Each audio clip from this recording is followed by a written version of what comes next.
Hello my dear student, welcome back to Deepak classes. I hope आप लोग अच्छे होंगे। और मैंने आपसे पूछा था क्या सीबीएसई के पीवाईक्यू की कोई वीडियो आनी चाहिए, तो आप लोगों ने हाँ बोला था। और मैं काफ़ी दिन से बच्चों इस पे बहुत काम भी कर रहा था इस पूरे कंटेंट में। और पहले मैंने सोचा कि यूनिट 1 की एक वीडियो बनाई जाए, यूनिट 2 की दो दूसरी बनाई जाए, तीसरी की 3 बनाई जाए, 4 5 ऐसे बनाई जाए। लेकिन आपने कहा था डेरिवेशन भी करने हैं हमको, तो फिर बहुत बड़ी वीडियो हो रही थी, 3 से 4 घंटे की वीडियो चली जा रही थी। और एक सेटिस्फेक्शन नहीं मिल रहा था मुझे, मतलब मज़ा जैसा नहीं आ रहा था, ये मान के चलिए आपकी। अब बहुत बोरिंग जैसा हो रहा था, तो मैंने फिर थोड़ा सा इसमें इनिशिएटिव किया। अब मैं आपको दो दो चैप्टर, मतलब पहले जैसे इलेक्ट्रोस्टैट है आपस में, जिन जिन चैप्टर का लिंक है उनको मैं एक साथ करा के दूंगा आपको, ठीक है। जैसे रे और वेव एक साथ दे दूंगा, मॉडर्न पूरी एक साथ ही दूंगा, मॉडर्न तो बहुत छोटा है यहाँ पे सिलेबस। सेमीकंडक्टर पूरे एक साथ दे दूंगा। तो मेन बेसिकली क्या है आपका कि मैं आपके लिए कर रहा हूँ इतना 2018 से 23 का मैंने पीवाईक्यू एनालिसिस किया। मेन बात यह है बच्चों, जो हमारी यूनिट 1 है वो 16 मार्क्स की है, ये मैंने पूरा लिखा हुआ है। यूनिट 1 है 16 मार्क्स की, और यूनिट 2 है हमारी जो वो है 17 मार्क्स की। तो पहली बुक जो है आपकी 16 प्लस 17 कितने हो गए, 23 और 33 मार्क्स की आपकी पहली बुक है। और दूसरी बुक जो है आपकी वो 37 की है। तो अगर अभी तक किसी ने कुछ पढ़ा नहीं है तो सेकंड बुक को पहले पढ़िए, फिर फर्स्ट बुक में आइए, ठीक है। और फर्स्ट बुक में भी पहली यूनिट आप कर लेंगे ना, तो 37 प्लस 16 कितने, 47, 53 मार्क्स का आपका श्योर शॉर्ट काम हो जाएगा। अगर टाइम रहा लास्ट में मैं आपको एक एमसीक्यू की भी वीडियो दे दूंगा जो लास्ट ईयर पूछे जा रहे हैं, ठीक। तो पहला चैप्टर, ये हमारी पहली यूनिट है, पहली यूनिट का भी मैंने उठाया आज पहला चैप्टर। 6 ईयर की पीवाईक्यू इसलिए मैं कह रहा हूं क्योंकि 2000 जो 21 है ना बच्चों, कोविड काल है, आप सभी को पता है 2021 में कोई भी पेपर नहीं हुआ था, ठीक है। और बात करें अगर 2023 की, तो 2023 में आपका टर्म 1 टर्म 2 हुआ था, आप सभी को पता होगा, आपके भाइयों ने दिया होगा। और टर्म 1 टर्म 2 में भी कंडीशन ये हो गई थी ना, टर्म 1 में बहुत बच्चे फेल हो गए, तो फिर टर्म 2 का गेम बना, ठीक है। तो इसलिए फिर टर्म 1 टर्म 2 हटा दिया। अभी कह रहे हैं कि 2 बोर्ड होंगे, देखो क्या होता है, ठीक। खैर वो तो जो करेगी गवर्नमेंट अच्छा ही करेगी, आप लोगों के लिए बहुत बड़े बड़े एक्सपर्ट हैं बच्चों, वो सोचते हैं आप लोगों के लिए कैसे आपके लिए बोझ कम है, ठीक है, बोझ कम रहे, आप अच्छा स्कोर करें, तो आपको उसमें नहीं सोचना है, जो होगा अच्छा होगा। तो इसके हम आज डिस्कशन कर रहे हैं, तो स्टार्ट करते हैं फटाफट। पहला है कूलम्ब्स लॉ, ठीक है। चार्जों में आपको ज़्यादा कुछ नहीं बता रहा हूँ, आप सब ने पढ़ा होगा, मैं आपको पीवाईक्यू करवा रहा हूँ। तो कूलम्ब्स लॉ से स्टार्ट करते हैं। तो कूलम्ब्स, बेंजामिन एक फ्रैंकलिन कूलम थे, उन्होंने क्या किया, एक Q1 Q2 दो चार्ज हैं, उनके बीच में उन्होंने कहा जो एक फोर्स लगेगा, वो फोर्स इन दोनों चार्ज के क्या होगा, दोनों चार्ज के प्रोडक्ट के प्रोपोर्शनल होगा। और इन दोनों की अगर बीच में डिस्टेंस r है तो उस आर स्क्वायर के इनवर्सली प्रोपोर्शनल होगा, ठीक है। आप जब इसको कंबाइन करोगे तो क्या बनेगा, Q1 Q2 over R square, ठीक है। तो यहां से जब आप इसको ओपन करते हैं तो F इक्वल टू आ जाएगा 1/4 pi epsilon naught Q1 Q2 over R square. तो ये आपका बना कूलम्ब्स लॉ, ठीक है। तो बेसिकली कूलम्ब्स लॉ है क्या, दो चार्ज के बीच में लगने वाला हमारा कुल इलेक्ट्रिक फोर्स, या आप बोल सकते हो दो चार्ज के बीच में लगने वाला फोर्स ऑफ अट्रैक्शन या रिपल्सन, ठीक है। अच्छा, ये तो कूलम्ब्स लॉ हो गया। कूलम्ब्स लॉ में आप देख रहे होगे जैसे ही प्रोपोर्शनैलिटी हटी तो वहां से एक वैल्यू निकल के आई, और वो वैल्यू क्या निकल के आई, वो वैल्यू निकल के आई आपकी 1/4 पाई एप्सिलॉन नॉट। तो जो 1/4 पाई एप्सिलॉन नॉट है, इसकी एक वैल्यू होती है, जब आप क्वेश्चन करेंगे तो इसकी वैल्यू फिक्स वैल्यू होती है 9 इंटू 10⁹ और ये Q1 Q2 तो आपके चार्ज हैं, ये आपको दिए रहेंगे, ठीक है। तो बेसिकली जैसे मास के बीच में हमारा ग्रेविटेशनल लॉ लगता है, वैसे ही दो चार्ज के बीच में कूलम्बिक लॉ लगता है, ठीक है। तो आगे चले अगर इसी में, अब ये हमारा पूरा सिस्टम जो है वो क्या है, वो एयर में रखा हुआ है, ठीक। और अगर यही आप मीडियम में रखेंगे, तो मीडियम में रखेंगे तो जिस भी मीडियम में आपने रखा है तो कूलम्ब्स लॉ मीडियम में क्या बन जाता है, मीडियम में बन जाएगा एयर ओवर डाइलेक्ट्रिक कांस्टेंट, जितना भी डाइलेक्ट्रिक है मान लो के, ठीक है। डाइलेक्ट्रिक कांस्टेंट आपका है रिलेटिव परमिबिलिटी इन मीडियम और relative permittivity in free space. ठीक है, इस एप्सिलॉन नॉट की एक वैल्यू होती है 8.85 इंटू 10⁻12। याद करने की ज़रूरत नहीं है, ये आपके एग्जाम में पूछा जाएगा कई बार। ठीक है, दिया रहता है। अगर आप कहें सर ये एप्सिलॉन नॉट है क्या, ये है परमिटिविटी ऑफ फ्री स्पेस। ये एक फिजिकल कांस्टेंट है बच्चों, जो हमें रिफ्लेक्ट करता है ability of electric field to passes through a vacuum. समझ रहे हैं कितनी उसकी एबिलिटी है, और वो हर मीडियम का अलग अलग होगा, इसलिए यहाँ से ये निकलता है। ठीक, तो ये तो कूलम्बिक लॉ था। अब कूलम्बिक लॉ में आता है इसकी स्टेटमेंट, एग्जाम में आप कैसे लिखोगे, ऐसे इसको लिखोगे और ये वाली सारी चीज़ें आप वहाँ बताओगे। अच्छा, कूलम्बिक लॉ से एमसीक्यू आ जाते हैं। जैसे पिछले साल एक एजर्सन रीजन आया है, ये कंजर्वेटिव फोर्स है। कूलम्बिक लॉ जो है हमारा वो कंजर्वेटिव फोर्स है। तो अगर किसी भी चार्ज को एक पाथ में आप मूव कराएंगे तो उसमें जो टोटल वर्क डन होगा वो कितना हो जाएगा, वो 0 हो जाएगा। ठीक है, तो कूलम्बिक फोर्स कैसा है, कंजर्वेटिव फोर्स है। ठीक है, और मैं आपको एक बात और बता दूं, कंजर्वेटिव फोर्स के लिए ही पोटेंशियल एनर्जी क्या होती है, डिफाइन की जाती है। सेकेंड वन मैं आपको बता दूं, जो कूलम्बिक है बच्चों, कूलम्बिक लॉ हमारा कैसा है, इनवर्स स्क्वायर लॉ को फॉलो करता है, जो फोर्स ऑफ अट्रैक्शन और फोर्स ऑफ रिपल्सन दोनों हो सकता है। अगर कोई दो लाइक चार्ज हैं, लाइक चार्ज का मतलब ये हो गया कि एक जैसे चार्ज है, जैसे प्लस प्लस है, माइनस माइनस है, तो उनके बीच में रिपल्सन होता है। अगर कोई अनलाइक चार्ज है तो अनलाइक चार्ज में उन दोनों के बीच में क्या होता है, फिर उन दोनों में अट्रैक्शन होता है। ठीक हो गया यहाँ तक। तो अब ये तो कूलम्ब्स लॉ है। कूलम्ब्स लॉ की कुछ लिमिटेशन है। लिमिटेशन ये है कि कूलम्ब्स लॉ वहीं लगता है जब चार्ज आपका रेस्ट पे हो। अगर चार्ज रेस्ट पे नहीं है, पॉइंट चार्ज भी होना चाहिए, तभी ये, अगर नहीं है तो नहीं लगेगा। तो point charge is at rest, coulomb law लगेगा पहला। और दूसरी बात मैं आपको ये बताऊं कि जो हमारा डिस्टेंस है जो अभी हमने लिखी, वो कम से कम 10⁻15 मीटर से ज़्यादा होनी चाहिए। ये इसको आप 1 फर्मी मीटर से ज़्यादा होनी चाहिए। फर्मी मीटर जो है वो है साइंटिस्ट के नाम पे न्यूक्लियर रेडियस की यूनिट, फर्मी मीटर। ठीक, 2023 में आपसे क्वेश्चन आया था कि वेक्टर फॉर्म बताइए। तो सिंपल सी बात है, आपको इसमें वेक्टर फॉर्म बताना है। ठीक, तो मान लो ये कोऑर्डिनेट एक्सिस है आपके, ये पहला एक्सिस है, ठीक है, और ये आपका दूसरा एक्सिस है, और इसमें कोई दो चार्ज है, मान लो यहाँ पे दो हमने चार्ज रखे हुए हैं। अब ये चार्ज Q1 Q2 है, क्या है, Q1 Q2 है, और आपसे कहा कि जो Q1 Q2 है, ये वाला जो है आपको इसका पोजीशन वेक्टर R1 दे दिया और इस वाले का R2 दे दिया। आपसे पूछा गया कि बताओ वेक्टर फॉर्म, तो देखो ये कितना हो जाएगा, R21 हो जाएगा।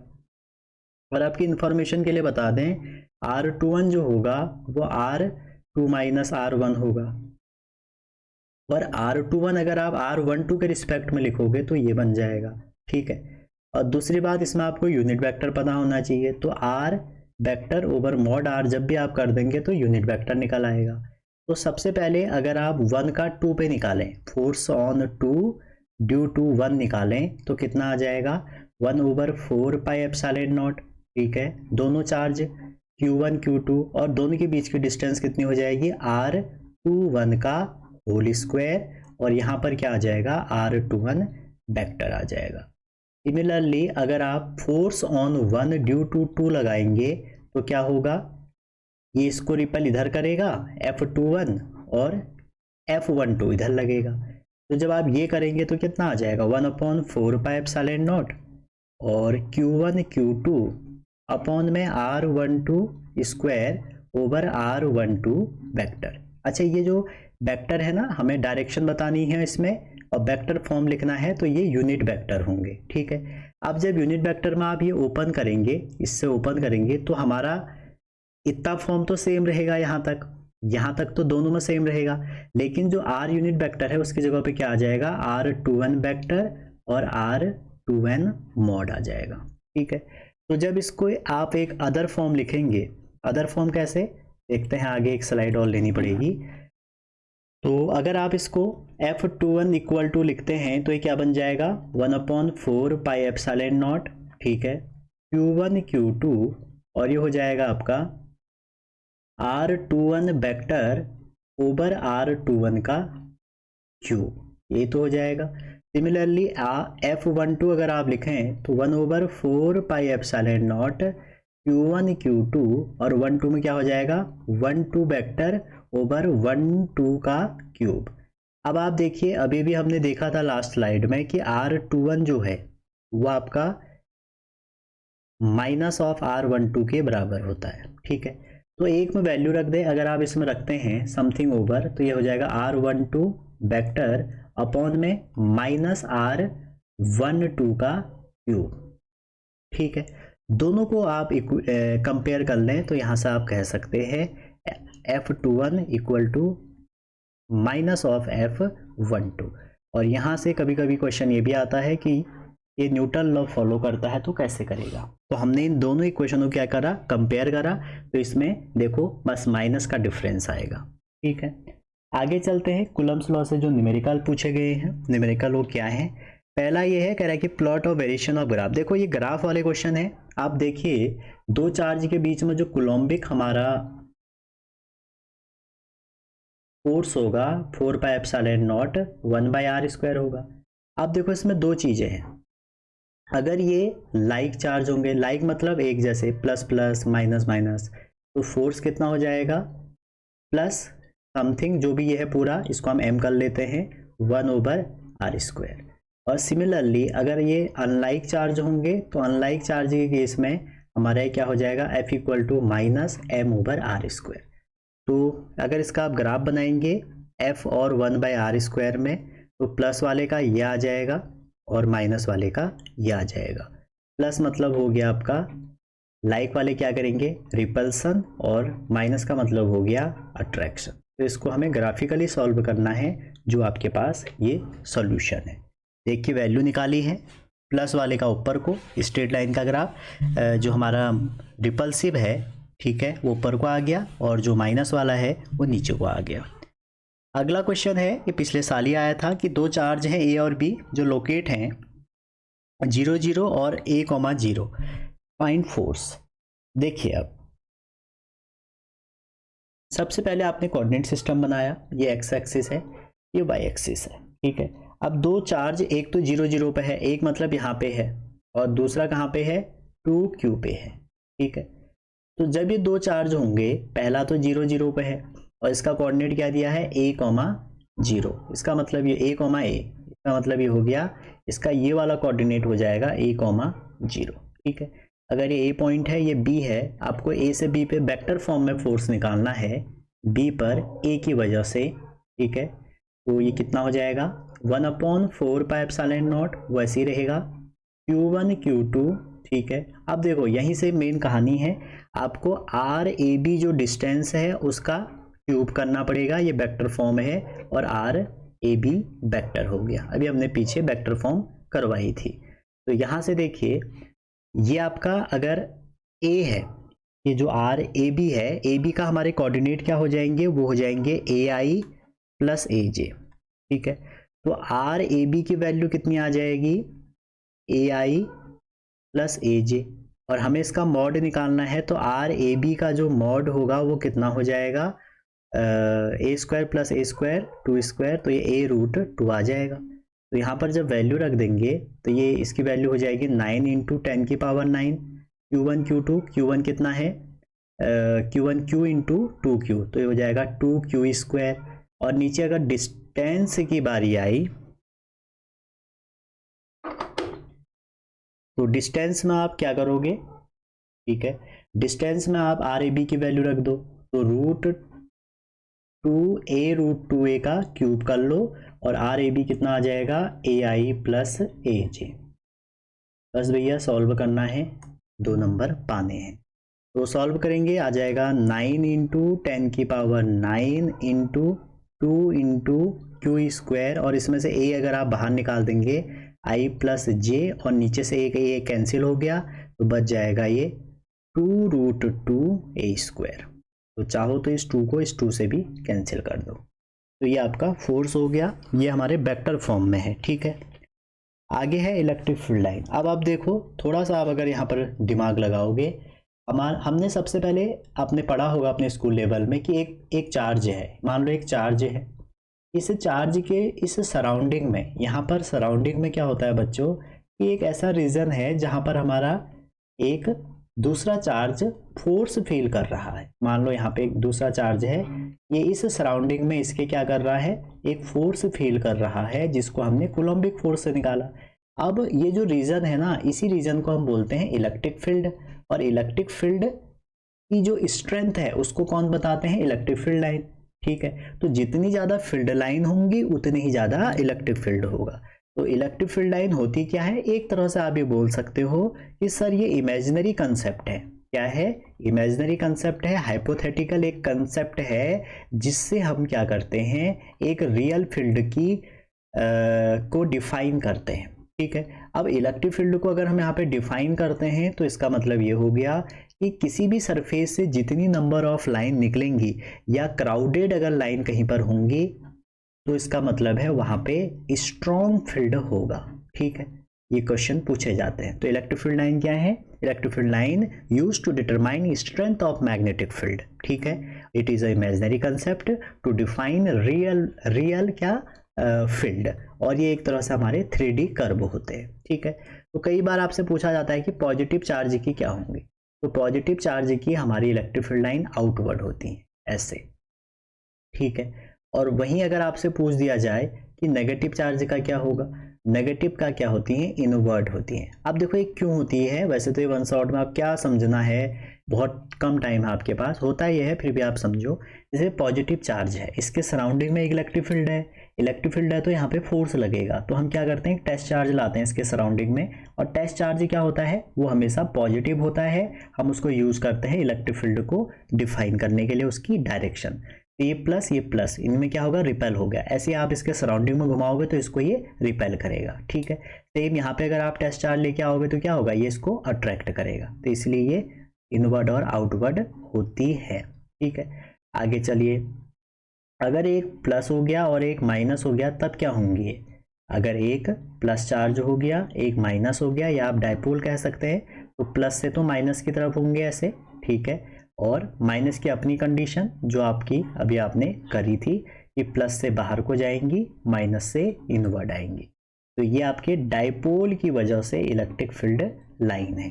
तो बेसिकली इसमें क्वेश्चन कैसे पूछे जाते हैं वो ये रहे, मैंने सॉल्यूशन भी लिखे हैं कि दो इलेक्ट्रिक फील्ड लाइन क्रॉस क्यों नहीं करेंगी। इसलिए नहीं करेंगे, जहां पर एक क्रॉस करेंगे बच्चों वहां पर दो डायरेक्शन बन जाएंगी इलेक्ट्रिक फील्ड की, और एक पॉइंट पे दो डायरेक्शन किसी वेक्टर क्वांटिटी के लिए पॉसिबल नहीं है। दूसरा कह रहे हैं कि लूप क्यों नहीं बनाती, देखो पॉजिटिव से स्टार्ट होती है, नेगेटिव पे खत्म हो जाती है। ठीक है, तो लूप कैसे बनाएंगे, समझिए, ये कॉन्टिन्यूअस कर्व बनाती हैं। कई बार आता है कि इसकी प्रॉपर्टी लिखिए, तो आप इसकी प्रॉपर्टी लिख सकते हैं। नंबर 1, पहली प्रॉपर्टी, इट डिटरमाइन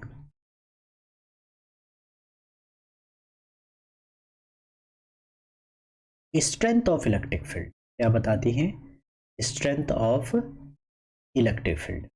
सेकंड, आप ये कह सकते हैं पॉजिटिव से आउटवर्ड निकलती हैं, एक ही पॉइंट है पूरा, नेगेटिव से इनवर्ड आती हैं, और अगर पॉजिटिव से नेगेटिव है तो फिर प्लस से माइनस जाती हैं।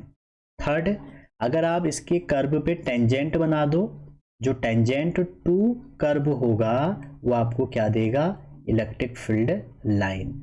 फोर्थ, ये हमारा कभी भी आपस में इंटरसेक्ट नहीं करती हैं। ठीक है, आपने अगर थोड़ा बहुत भी पढ़ा होगा रिवीजन हो जाएगा, इसको अपने वर्डों में वहाँ लिखाना। और ये कॉन्टिन्यूअस कर्व बनाती है। तो सही, ये तो क्वेश्चन थे। अगला क्वेश्चन देखो, करें एक प्लस चार्ज को हमने रखा है कंडक्टर के नियर अबाउट, तो उसकी इलेक्ट्रिक फील्ड लाइन हमको बनानी है। तो अब बहुत सरल क्वेश्चन है, मान लो ये कंडक्टर है, आपने यहाँ पे पॉजिटिव चार्ज रखा है, तो होगा क्या, इसके सरफेस में नेगेटिव चले जाएगा, और इलेक्ट्रिक फील्ड लाइन बनाओगे तो फिर ये ऐसे बन जाए, और यहाँ पे आउटवर्ड। और सेकंड में उन्होंने क्या दे दिया, नेगेटिव दे दिया। अब अगर नेगेटिव है तो नेगेटिव में भी सेम कंडीशन होगी कि ये प्लस हो गया, इस पे अनचार्ज है तो इंडक्शन से प्लस चले जाएगा, अब यहाँ पे फील्ड लाइन ऐसे जाएगी, थोड़ा सा कर्व जाती है। ठीक है, और यहाँ पे क्या होगा, इनवर्ड आएंगे। आगे चलते हैं। ये क्वेश्चन आया था कि two identical charge Q each are kept 2 metre apart और third charge Q of unknown magnitude and sign is placed on line joining the charge. तो पूछ रहे थे कि सिस्टम इक्विलिब्रियम में है तो पोजीशन और नेचर बताइए उस चार्ज का। ठीक है, ये 19 में आपसे क्वेश्चन पूछा गया था। ठीक है, अब इसमें करेंगे क्या,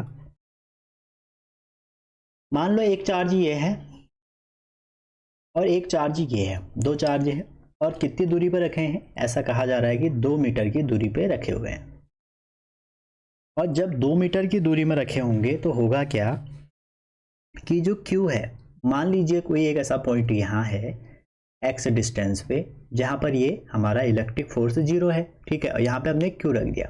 पहली बात तो देखो, अगर यहाँ पर Q ये पॉजिटिव पॉजिटिव है, Q का साइन क्या होना पड़ेगा, नेगेटिव होना पड़ेगा, तभी ये क्या करेंगे, इक्विलिब्रियम करेंगे। पहली बात। दूसरी बात, कितना इसका वैल्यू होना चाहिए, जो फोर्स ये इस पे लगाएगा, मान लो F1 लगा रहा है, उसकी वैल्यू कितनी हो जाएगी, KQ ओवर x स्क्वायर। वही इस पे भी लगाएगा फोर्स और वो कितना होगा, F2 equal to KQ over 2 minus x का होल स्क्वायर। तो दोनों इक्वल होंगे और अपोजिट होंगे फोर्स, तो F1 इक्वल टू F2, दोनों को इक्वेट करेंगे तो x कितना निकल के आ जाएगा, 1 मीटर। ठीक है, आप इक्वेट करके निकाल सकते हैं। आगे इलेक्ट्रिक फील्ड जो हमारा तीसरा पॉइंट है, और सभी को पता है इलेक्ट्रिक फील्ड, अभी भी हमने बात करी थी। इलेक्ट्रिक फील्ड क्या है, इलेक्ट्रिक फील्ड हमारा उस चार्ज के सराउंडिंग में या जो स्पेस है जहाँ पर एक फील्ड क्रिएट है जिसमें कोई भी आप दूसरा चार्ज रखने पे फोर्स फील होता है तो उसको इलेक्ट्रिक फील्ड कहते हैं। और इलेक्ट्रिक फील्ड होता क्या है, force over test charge, force over test charge. ठीक है, और किसी भी पॉइंट चार्ज का जो इलेक्ट्रिक फील्ड होता है वो कितना हो जाएगा, देखो फोर्स ओवर टेस्ट चार्ज होता है और फोर्स कितना होता है, 1/4 pi epsilon not Q not by R square upon में Q नॉट। तो इससे Q नॉट कैंसिल हो जाएगा, तो हमारा किसी भी टेस्ट चार्ज अगर रखते हैं तो वो कैंसिल होके सोर्स चार्ज के टर्म में क्या आ जाएगा, इलेक्ट्रिक फील्ड। ठीक है, ये आपका इलेक्ट्रिक फील्ड का एक छोटा सा डेरिवेशन है।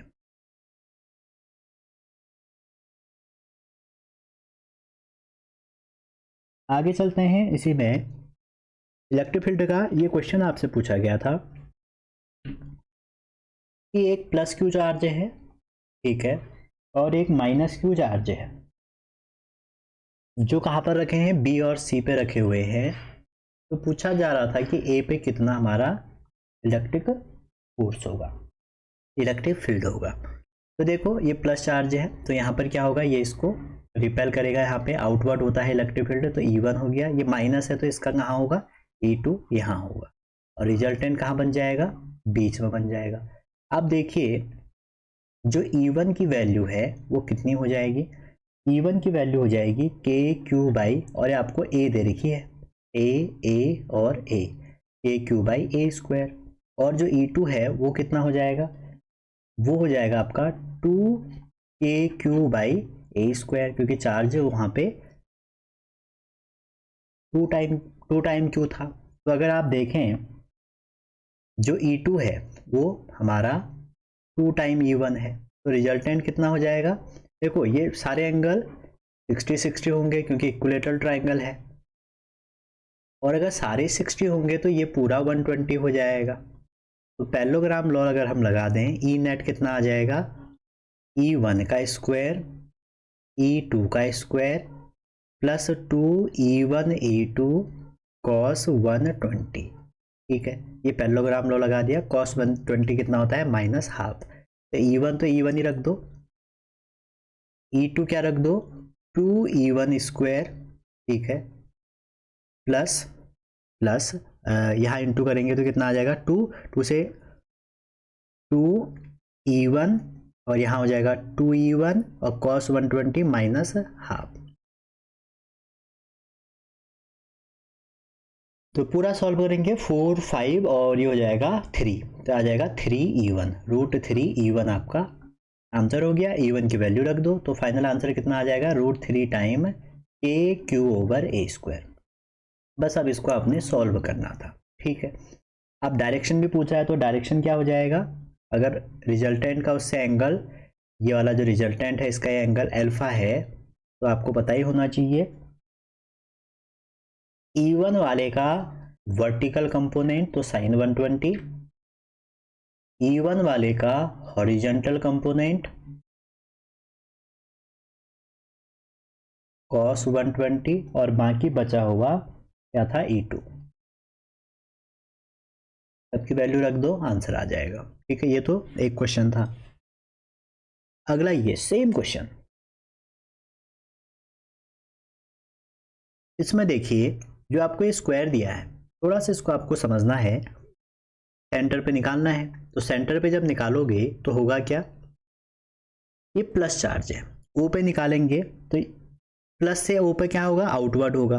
तो ओ पे अगर हम निकाल रहे हैं प्लस से एक, तो ये हो जाएगा इलेक्ट्रिक फील्ड ड्यू टू ए।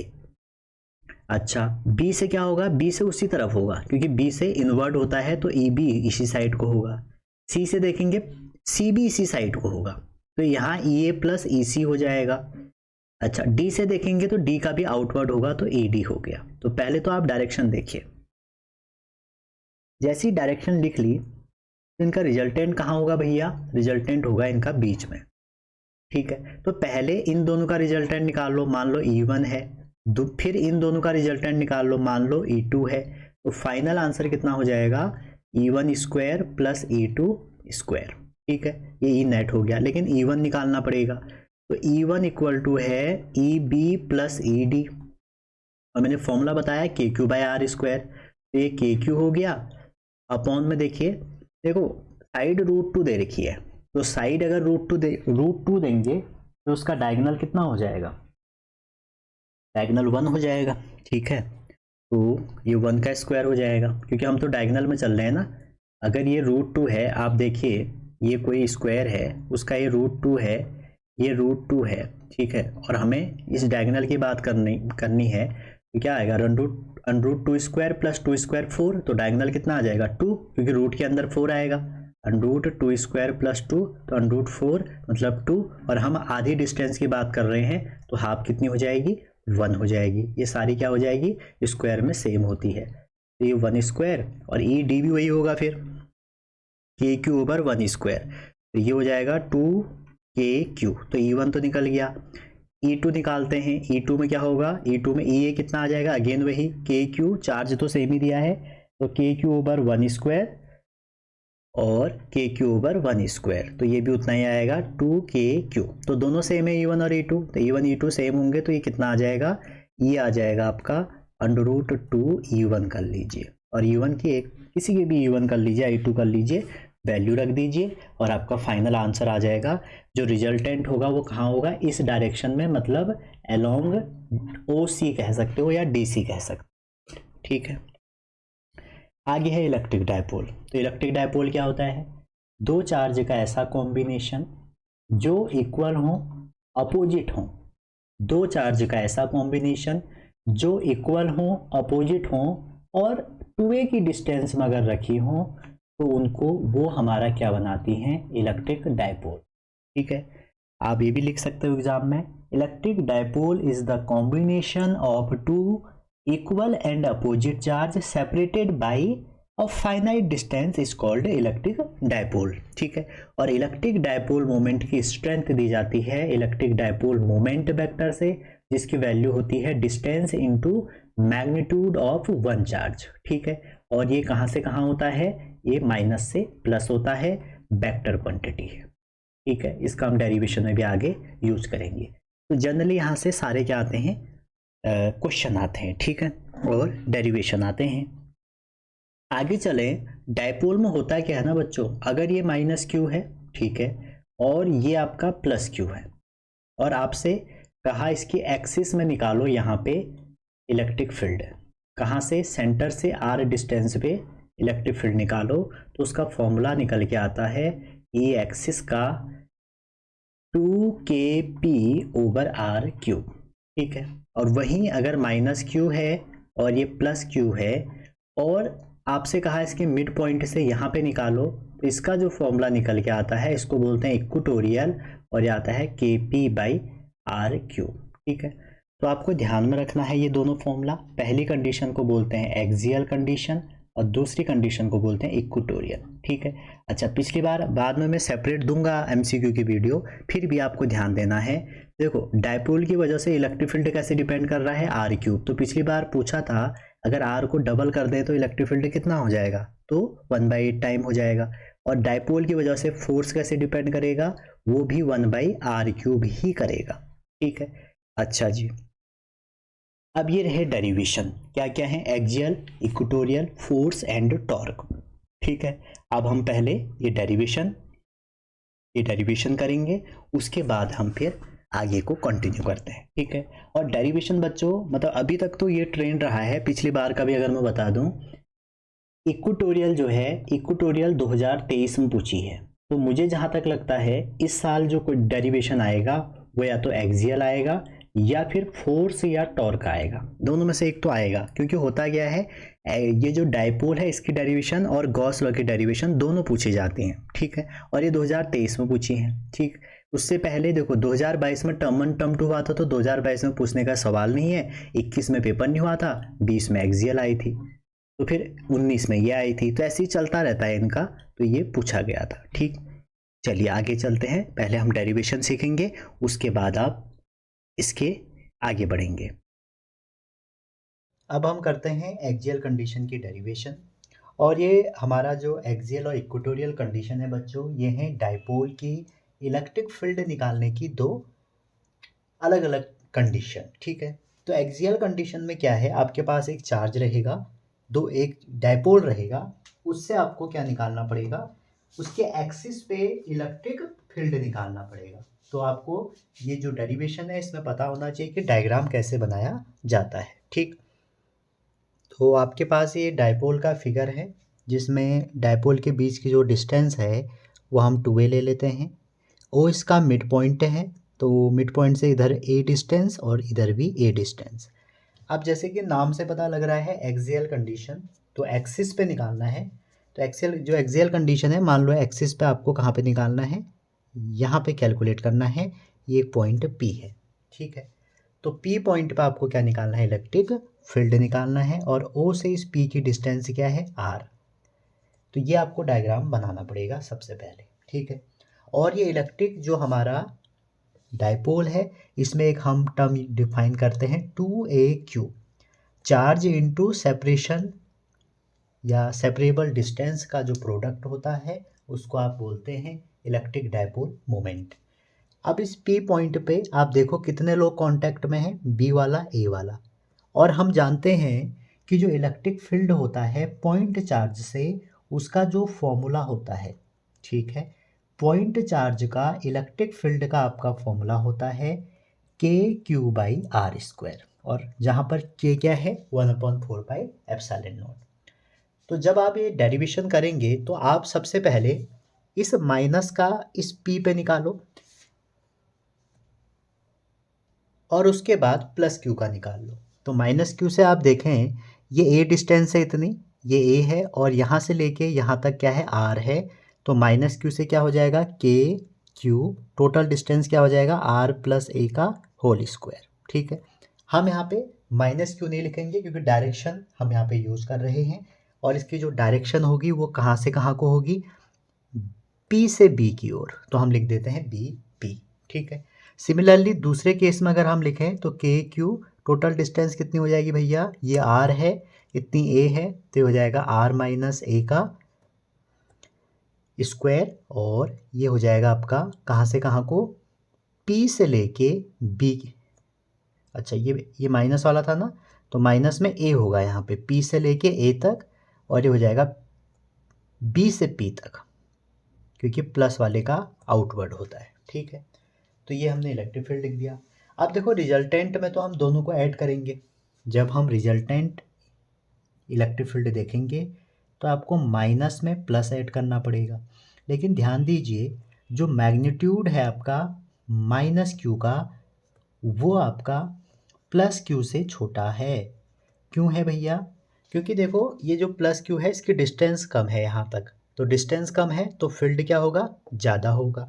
तो इसलिए जो हमारा रिजल्टेंट हो जाएगा ई, वो कितना हो जाएगा, वो आपका हो जाएगा ई, ये आपका प्लस वाला प्लस क्यू, और जो आपका ये नेगेटिव वाला है, ठीक है, उसको आपको क्या करना पड़ेगा, माइनस,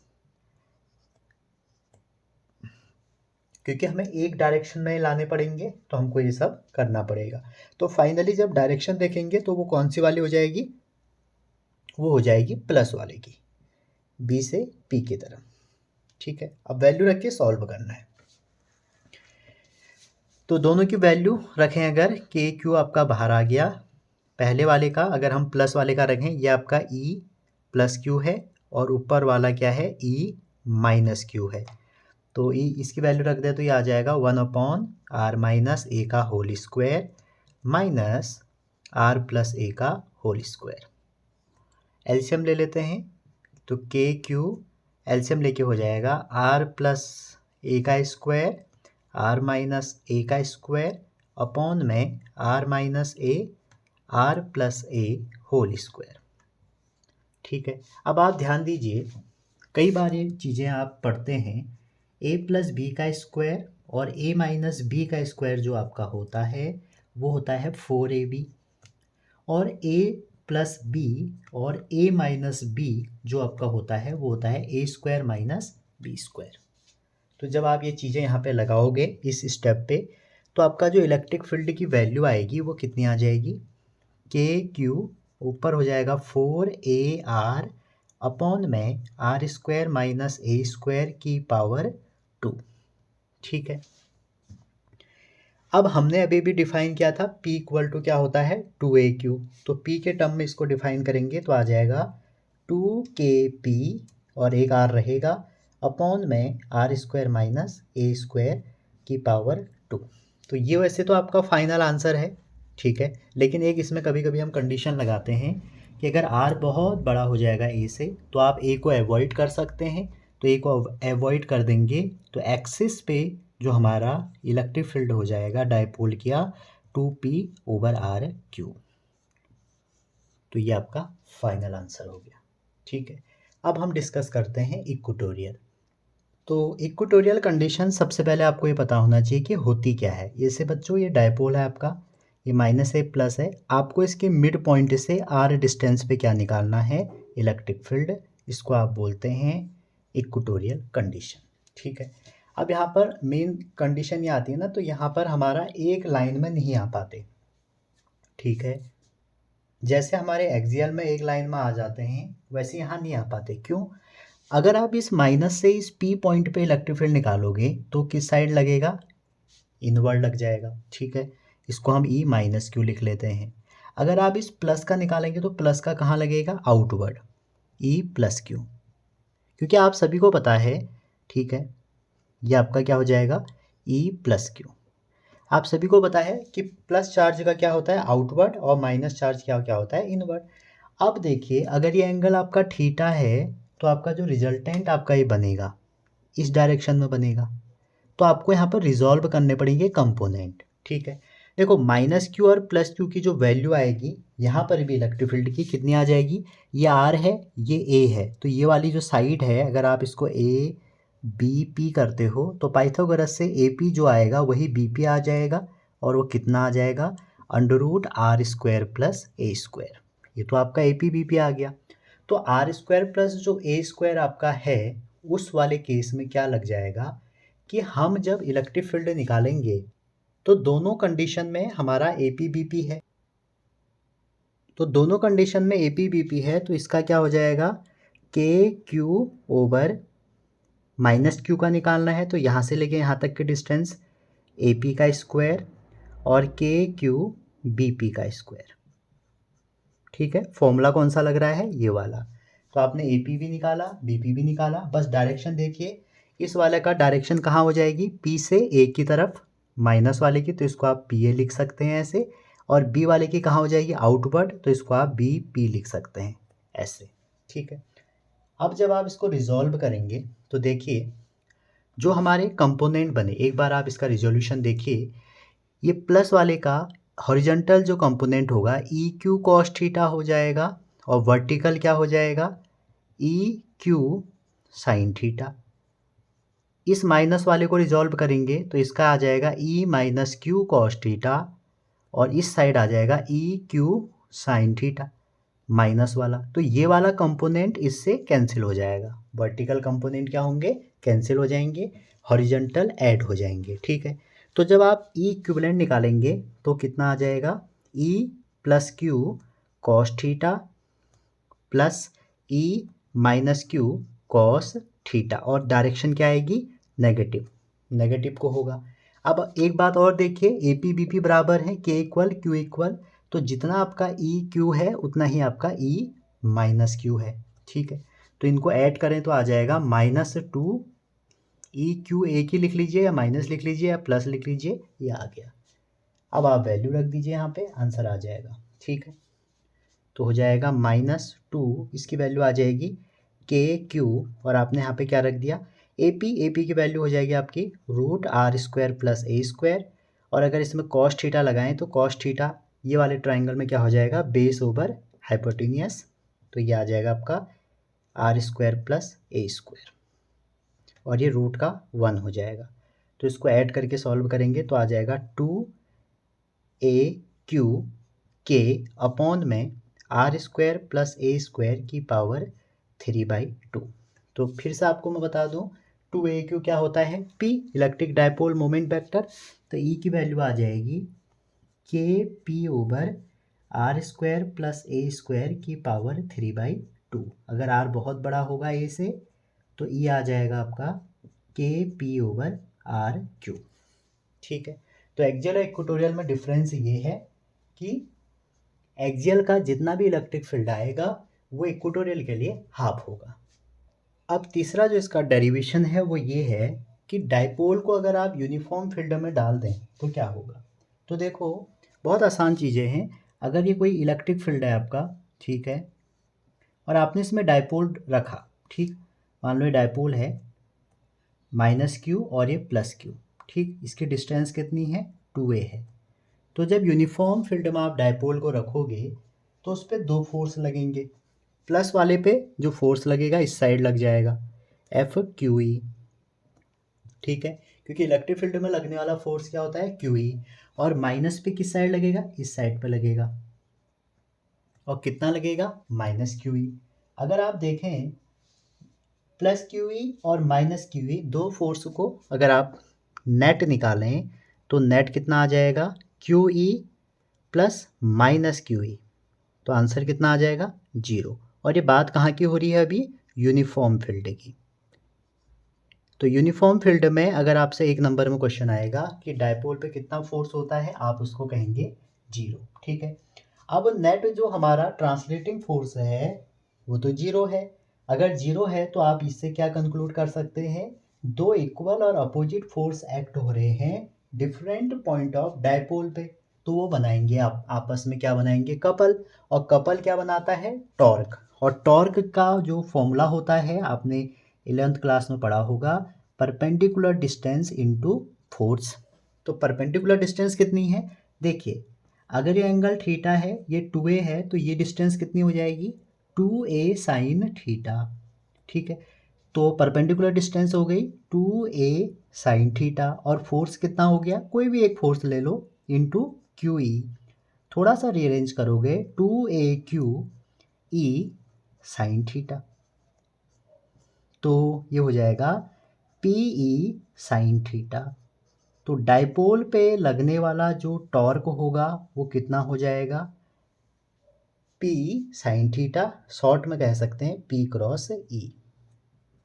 अगर कभी आपसे पूछ दें कि पोटेंशियल एनर्जी क्या होगी, पोटेंशियल एनर्जी क्या होगी डाइपोल की, तो आप सभी को पता है कि एनर्जी क्या होता है फोर्स इनटू डिस्प्लेसमेंट। अगर डी थीटा डिस्प्लेसमेंट है θ1 से θ2 पर, तो डाइपोल अगर θ1 से θ2 किसी भी यूनिफॉर्म इलेक्ट्रिक फील्ड में डिस्प्लेसमेंट दिखाएगा, तो आप वहाँ पे अगर आपको टॉर्क से जो वर्क डन होगा या जो पोटेंशियल एनर्जी है वो कैलकुलेट करने को आएगी, तो आप इस फॉर्मूले की हेल्प लोगे। और टॉर्क क्या यूज करोगे? टॉर्क आप यूज करोगे जो अभी आपने इससे पहले कैलकुलेट किया। तो टॉर्क इक्वल टू हम जब पी साइन थीटा रखेंगे इसमें, तो हमारा आंसर क्या निकल के आ जाएगा? Potential energy of a dipole in uniform electric field. ठीक है, तो यहाँ पे रखते हैं, तो ये आ जाएगा P E sine theta D theta, क्योंकि एंगुलर डिस्प्लेसमेंट हो रहा है इसलिए हमें डी थीटा लेना पड़ेगा, थीटा 1 से थीटा 2। और जब आप इसको इंटीग्रेट करेंगे तो साइन थीटा का होता है माइनस कॉस थीटा, तो आंसर आ जाएगा P E cos theta minus में आएगा थीटा 1 से थीटा 2, दो वैल्यू रखनी पड़ेगी। तो फाइनली हमारा जो आंसर बनेगा वो बन जाएगा माइनस पी ई कॉस, अब एक काम करो इस माइनस को अंदर भेज दो तो ये हो जाएगा theta 1 minus cos theta 2।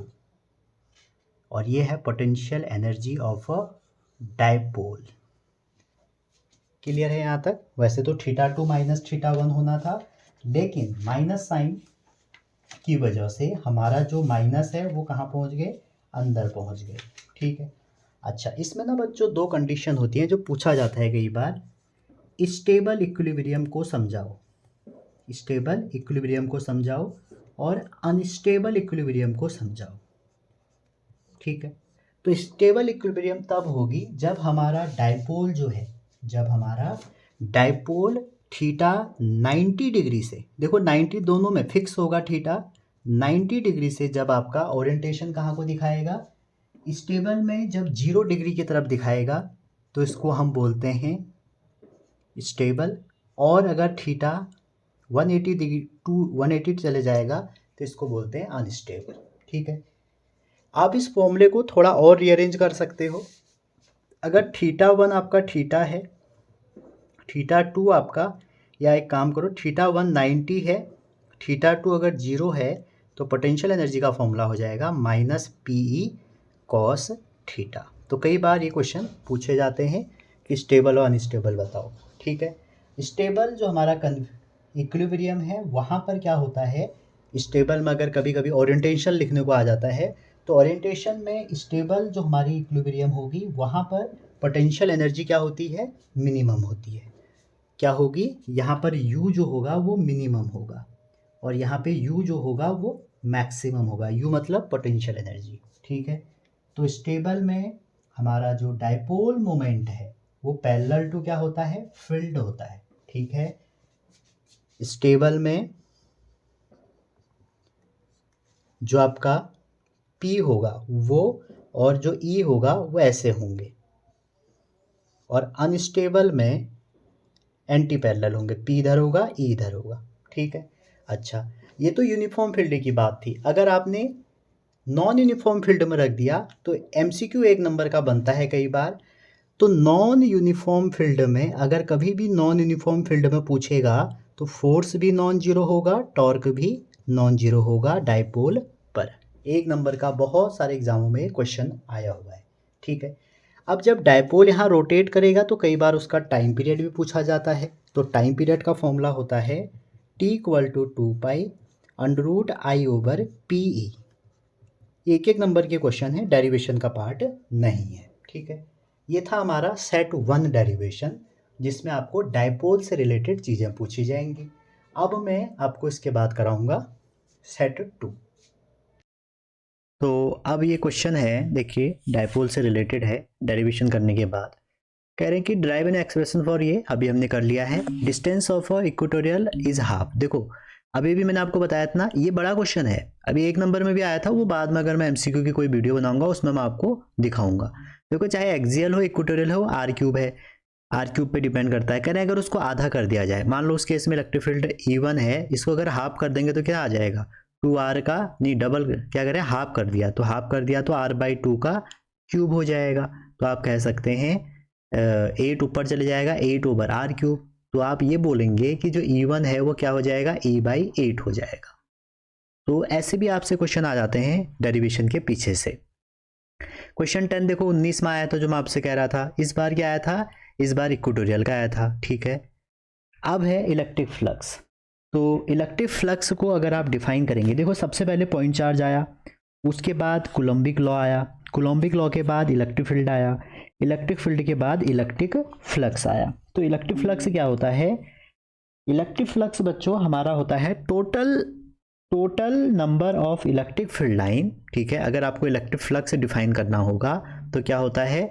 Total number of electric field line passing normally to the surface area. ठीक है, टू द सरफेस एरिया, उसको हम बोलते हैं इलेक्ट्रिक फ्लक्स। ठीक, अब आप देखिए इस क्वेश्चन में आपसे, ये तो इसकी डेफिनेशन है, स्केलर क्वांटिटी है, इनडायरेक्टली क्या बता रही है? इलेक्ट्रिक फील्ड बता रही है। अगर आप इसका फॉर्मूला देखें और इलेक्ट्रिक फील्ड यूनिफॉर्म है तो इसको हम लिखते हैं phi equal to electric field into area. कब? जब ई होगा यूनिफॉर्म। अगर ई यूनिफॉर्म नहीं है, कोई एंगल बनाए हुए है, तो वहां पर आपका यह आ जाता है phi equal to E A cos theta. ठीक है, यहां तक क्लियर है। कई बार ऐसी कंडीशन आ जाती है हमारी, ये हमारा कोई क्लोज सरफेस होता है। ठीक है, क्लोज सरफेस के लिए जो हमारा इलेक्ट्रिक फ्लक्स होगा वो होता है phi E equal to integration E D S. ठीक है, या डी ए कर लीजिए, और एक ये जो गोल डंडा बना है ना, ये इंटीग्रेशन मतलब समीशन, और डी ए का मतलब हो जाएगा इलेक्ट्रिक फील्ड और एरिया वेक्टर, और यहीं से एक एरिया वेक्टर निकलता है। तो एरिया वेक्टर आप आगे डेरिवेशन करेंगे तो एरिया वेक्टर हम यूज करेंगे यहाँ पे, और ये होता है परपेंडिकुलर, या आप कह सकते हैं नॉर्मल टू सरफेस। इसके जो डायरेक्शन लेते हैं नॉर्मल टू सरफेस लेते हैं। ठीक है, यूनिट लिखने को आ जाती है कई बार। तो देखो इलेक्ट्रिक फील्ड की यूनिट होती है न्यूटन पर कूलम, और एरिया की हो जाएगी मीटर स्क्वायर, या आप वोल्टेज के टर्म में करें तो वोल्टेज पर मीटर, और ये मीटर टू तो ये आ जाएगा +1। ठीक है, वोल्ट मीटर भी इसकी यूनिट होती है। अब इसी से हमारा एक रूल बनता है जिसको हम गाउशियन रूल कहते हैं। तो गाउशियन साहब ने रूल दिया, गॉस साहब ने, उन्होंने कहा कि जैसे कोई ये सरफेस है, इसमें बहुत सारे चार्ज हैं, मान लो ये Q1 है, ये Q2 है, और यहाँ पे Q3 है, Q4 है।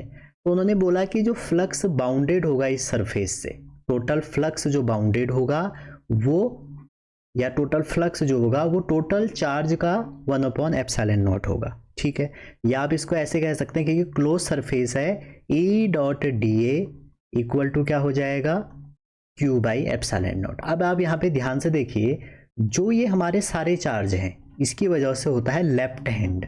ठीक है, ऑल चार्ज, और जो हमारा सिग्मा Q है ये सिर्फ और सिर्फ बाउंडेड चार्ज पे डिपेंड करता है। ठीक है, तो गॉसियन या गॉस लॉ का हमारा स्टेटमेंट हो गया कि electric flux through close surface is bounded charge times 1/ε0। इससे थोड़ा सा हमने इजीली चीज़ें डील करी।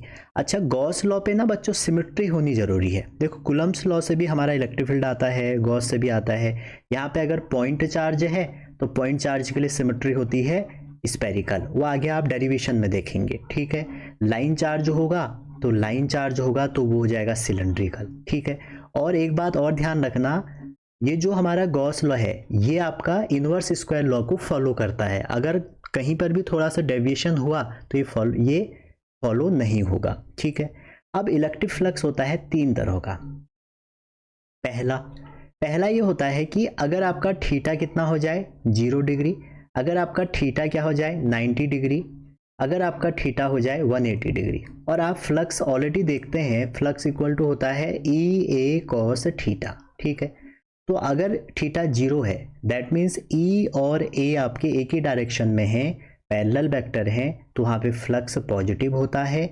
अगर E और ये हमारे परपेंडिकुलर हो गए तो वहाँ पे फ्लक्स आपका 0 होता है, और अगर एक इस साइड हो गया एक इस साइड हो गया, एंटी पैरेलल हो गए, तो फ्लक्स आपका नेगेटिव होता है। ठीक है, अच्छा आप एक तरह से और देख सकते हैं, ये प्लस माइनस तो आप समझ गए होंगे, अगर हमारा कोई भी बाउंडेड चार्ज नहीं होगा तब भी फ्लक्स आपका 0 होगा। ठीक है, एक बार आपका MCQ आया था कि अगर EDA 0 है तो इसका मतलब क्या हो गया, तो इसका मतलब ये हो गया कि फ्लक्स जीरो हो गया। यहाँ से क्या इंप्लाइज करेगा ये कि इलेक्ट्रिक फ्लक्स जीरो हो गया। और इलेक्ट्रिक फ्लक्स जीरो तब होगा जब एनक्लोज चार्ज हमारा जीरो होगा, जब हमारा थीटा 90 होगा, या हमारा जितनी लाइन एंटर हो रही है उतनी ही उसको लीव करेंगी, तभी ये होगा। और यही उन्होंने ऑप्शन में दिया था। ठीक है, चलिए आगे चलते हैं।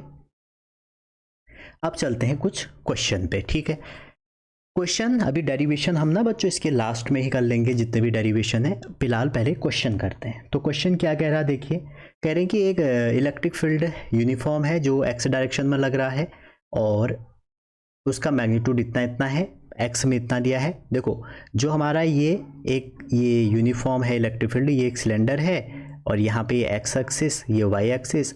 इस साइड दिया है आपको -200 न्यूटन पर कूलम, इस साइड दिया है आपको +200 न्यूटन पर कूलम। और ये भी कह रहे हैं इसकी लेंथ 20 है, यहाँ से लेके यहाँ तक इसकी लेंथ कितनी है 20 है, और रेडियस कितनी है 5 है। तो आपको देखो जब भी यहाँ पे फ्लक्स निकालना है तो आपको क्या करना पड़ेगा, एक तो इस सरफेस से जाएगा फ्लक्स, एक इस सरफेस से जाएगा। ये राइट सरफेस है, ये लेफ्ट सरफेस है। तो फाई राइट कितना हो जाएगा, फाई राइट हो जाएगा आपका, अगर आप फाई राइट निकालेंगे E cos 0।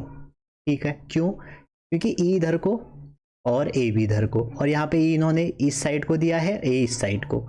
तो इसमें अगर रखेंगे तो E की वैल्यू कितनी हो गई 500, एरिया हो गया पाई आर स्क्वायर। आर आपको दिया है 5 सेंटीमीटर, तो हो जाएगा 0.05 मीटर का स्क्वायर।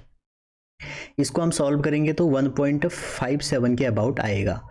5 लेफ्ट निकालेंगे तो क्या हो जाएगा EA अगेन cos 0। ठीक है, यहाँ पर ना इलेक्ट्रिक फील्ड अलग अलग दिया है, एक ही दिया होता तो 180 आता। तो electric field -500 into area vector, क्या लेंगे, एरिया वेक्टर जब लेंगे, एक तो ये -500, देखो अब एरिया वेक्टर इसमें क्या हो जाएगा नेगेटिव एक्सिस में है, तो माइनस का हो जाएगा पाई 0.05 का स्क्वायर। ठीक है, यहाँ पर तो प्लस में था ना, एरिया वेक्टर प्लस आई में था, यहाँ पर माइनस आई में है। तो इसको भी सॉल्व करेंगे तो माइनस माइनस क्या हो जाएगा प्लस, और 1.57। तो टोटल फ्लक्स में दोनों को ऐड कर देंगे क्योंकि स्केलर क्वांटिटी है, तो आ जाएगा 3.14। ये तो फ्लक्स है, लेकिन इसमें क्या लिखा है कि चार्ज भी निकालो। तो चार्ज के लिए हम क्या यूज करेंगे, Gauss law, phi equal to Q/ε0। तो चार्ज हो जाएगा ε0 इंटू फाई। तो फाई आप निकाल चुके हैं, ये है आपका फाई, और ε0 होता है 8.85, इंटू कर दीजिए। सेम क्वेश्चन ये है, देखिए इस क्वेश्चन में भी यही है, ये एनसीईआरटी का बहुत इंपॉर्टेंट क्वेश्चन है। सेम, अब इसमें ना इलेक्ट्रिक फील्ड एक ही दिया है, देखो E इक्वल टू आपको दिया है AX, मतलब इलेक्ट्रिक फील्ड दोनों के लिए इस साइड को है। ठीक है, तो यहाँ पर देखो EY और EZ इसमें 0 है, यहाँ पर क्लियरली लिखा है। तो जो फ्लक्स का कंट्रीब्यूशन होगा वो एक ये वाले सरफेस में होगा, एक ये वाले सरफेस में होगा। ठीक है, और जगह 0 होगा। क्लियर। अब देखिए यहाँ पर एरिया वेक्टर इस साइड को और यहाँ पे एरिया वेक्टर इस साइड को, तो यहाँ पे थीटा आप 180 लगाएंगे लेफ्ट के लिए, और यहाँ पर थीटा 0 लगाएंगे क्योंकि इलेक्ट्रिक फील्ड कहाँ है, राइट को। आप इसको देख सकते हैं, ये रहा। ठीक है, हमने ये फाई लेफ्ट निकाला, और ये नहीं, ये हमने फाई राइट निकाल लिया 0 डिग्री के लिए, लेफ्ट निकाल दिया, दोनों का सम किया तो ये आ गया। और finally phi equal to Q/ε0 जब हमने लगाया तो चार्ज आ गया। ठीक, अगला क्वेश्चन ये रहा, कह रहे हैं डिफाइन इलेक्ट्रिक फ्लक्स। कोई डिफाइन करने वाली बात है नहीं, आपको मैं ऑलरेडी बता चुका हूँ। और उसके बाद क्या कह रहे हैं कि जो हमारा एक चार्ज है ऐसे रख दिया। देखो बच्चों ये कंप्लीटिंग स्क्वायर वाला क्वेश्चन है और कई बार आया हुआ है। देखो आपसे ये कहा गया है, ये एक साइड D है, ये D है, तो जब आप इसको कंप्लीट करेंगे आपका जो चार्ज है वो यहाँ पे है। ठीक है, तो इसको कंप्लीट करेंगे तो कैसे होगा, यही तो होगा, देखिए ये, और ये क्या बन जाएगा, Q बन जाएगा। ठीक, तो टोटल अगर सरफेस देखें, टोटल सरफेस का जो हमारा फ्लक्स होगा वो होगा Q/ε0।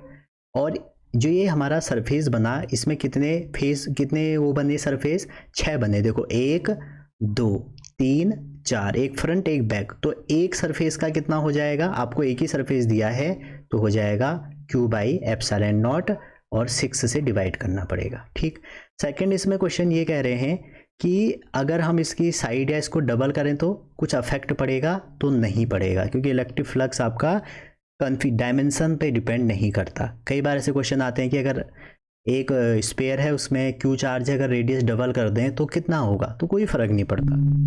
नेक्स्ट वन है ये वाला, देखो ये क्वेश्चन आपके लिए होमवर्क है। सेम 3 क्वेश्चन है, 3 में से एक इस बार आएगा ऐसा मुझे लगता है।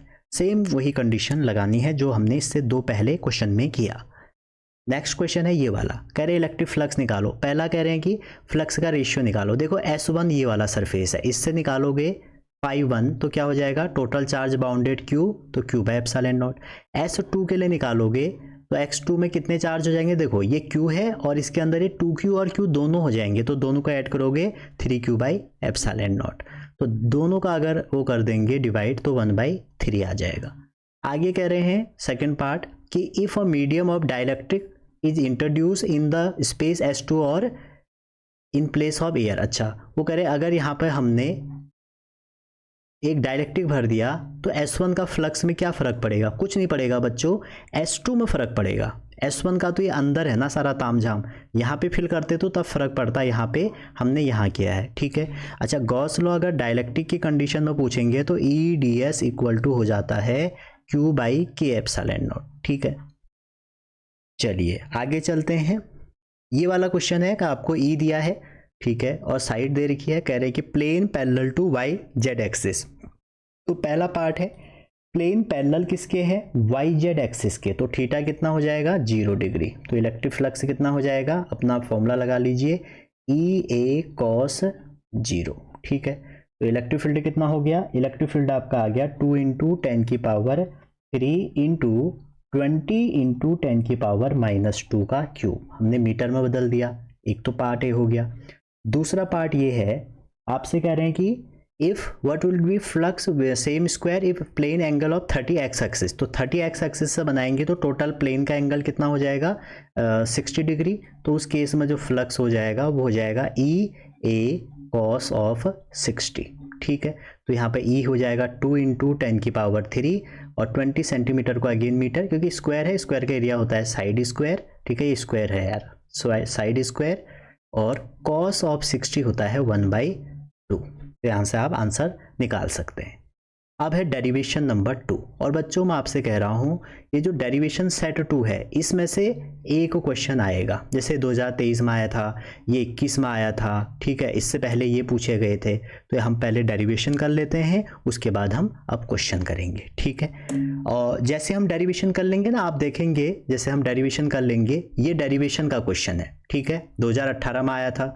आगे चलिए, ये आपका डेरिवेशन का क्वेश्चन है, ये कौन सा है, कंडक्टिंग स्फीयर, कंडक्टिंग स्फीयर। अब देखो जैसे कंडक्टिंग स्फीयर है ना, तो आपसे इनसाइड पूछेगा, जैसे इसकी रेडियस R है, इनसाइड पूछेगा, तो इनसाइड मतलब हमें गॉसियन सरफेस ऐसे अंदर लेना पड़ेगा ये, ठीक है। मान लो ये हमारा रेडियस R है, आपसे आउटसाइड पूछेगा, तो आउटसाइड कहाँ हो जाएगा, आपको ये R बाहर जाना पड़ेगा ऐसे, ठीक है। तो ये आपके पूछे गए थे, ठीक। तो पहले हम ये डेरिवेशन कर लेते हैं, फिर उसके बाद हम आगे बढ़ेंगे। अच्छा, ये वाले डेरिवेशन सेट में आज अब हम करेंगे गॉस लॉ, ठीक है। तो बच्चों ऐसा है, डेरिवेशन तो आएगा ही आएगा, कंफर्म है कि पहले चैप्टर से डेरिवेशन आएगा। वो क्या आएगा, या तो पहला सेट जो अभी मैंने आपको करवाया वो आएगा डाइपोल वाला, या ये आएगा।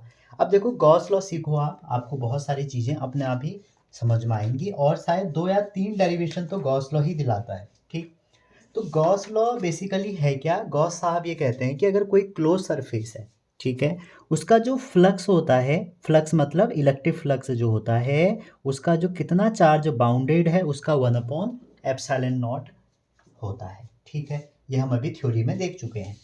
अब हमें गॉसियन लॉ को ड्राइव करना है। देखो बच्चों ऐसा है, इलेक्ट्रिक फील्ड निकालने के होते हैं 2 तरीके, इधर you can use Coulomb's law या गॉस लॉ। लेकिन आप देखेंगे जो कूलम्स लॉ है उसको कैलकुलेट करना, उसमें थोड़ा इंटीग्रेशन आ जाता है और थोड़ा सा उसको डील करना बहुत डिफ़िकल्ट होता है। लेकिन गॉस लॉ में ऐसा नहीं होता, गॉस लॉ में सिमेट्री बेसिस लॉ होता है, ठीक है। अगर पॉइंट चार्ज है वहाँ पे स्पेरिकल सिमेट्री, लाइन चार्ज है सिलेंड्रिकल सिमेट्री, और सिमेट्री से हमारा क्या होता है, कैलकुलेशन आसान हो जाती है, ठीक है। तो जैसे फॉर एग्जांपल पहले हम गॉस लॉ को ही प्रूव कर रहे हैं। ये प्लस क्यू कोई हमारा एक चार्ज है, इस प्लस क्यू चार्ज के हमें आर डिस्टेंस पे क्या निकालना है, मान लीजिए एक इलेक्ट्रिक फ्लक्स निकालना है, तो हमने क्या किया, प्यारा सा एक गॉसियन सरफेस बनाया। पॉइंट चार्ज में हमारा क्या होगा, एक गॉसियन सरफेस स्पेरिकल होगा, स्पेरिकल सिमेट्री होती है, ठीक है। तो यहाँ पर पॉइंट चार्ज की वजह से इलेक्ट्रिक फील्ड कहाँ को होगा, बाहर को। और एक अगर यहाँ पर आप एरिया वेक्टर निकालेंगे, एरिया वेक्टर, ठीक है, और वो भी कहाँ होगा, आउटवर्ड, ठीक है। अच्छा, गॉसियन सरफेस एक ऐसा सरफेस है जहाँ पर आपका इलेक्ट्रिक फील्ड बराबर होगा, क्लियर है। तो आप ये भी कह सकते हैं कि any hypothetical close surface enclosing और charge is called Gaussian surface, ठीक है। इसी के हेल्प से हम क्या करते हैं, फ्लक्स निकालते हैं।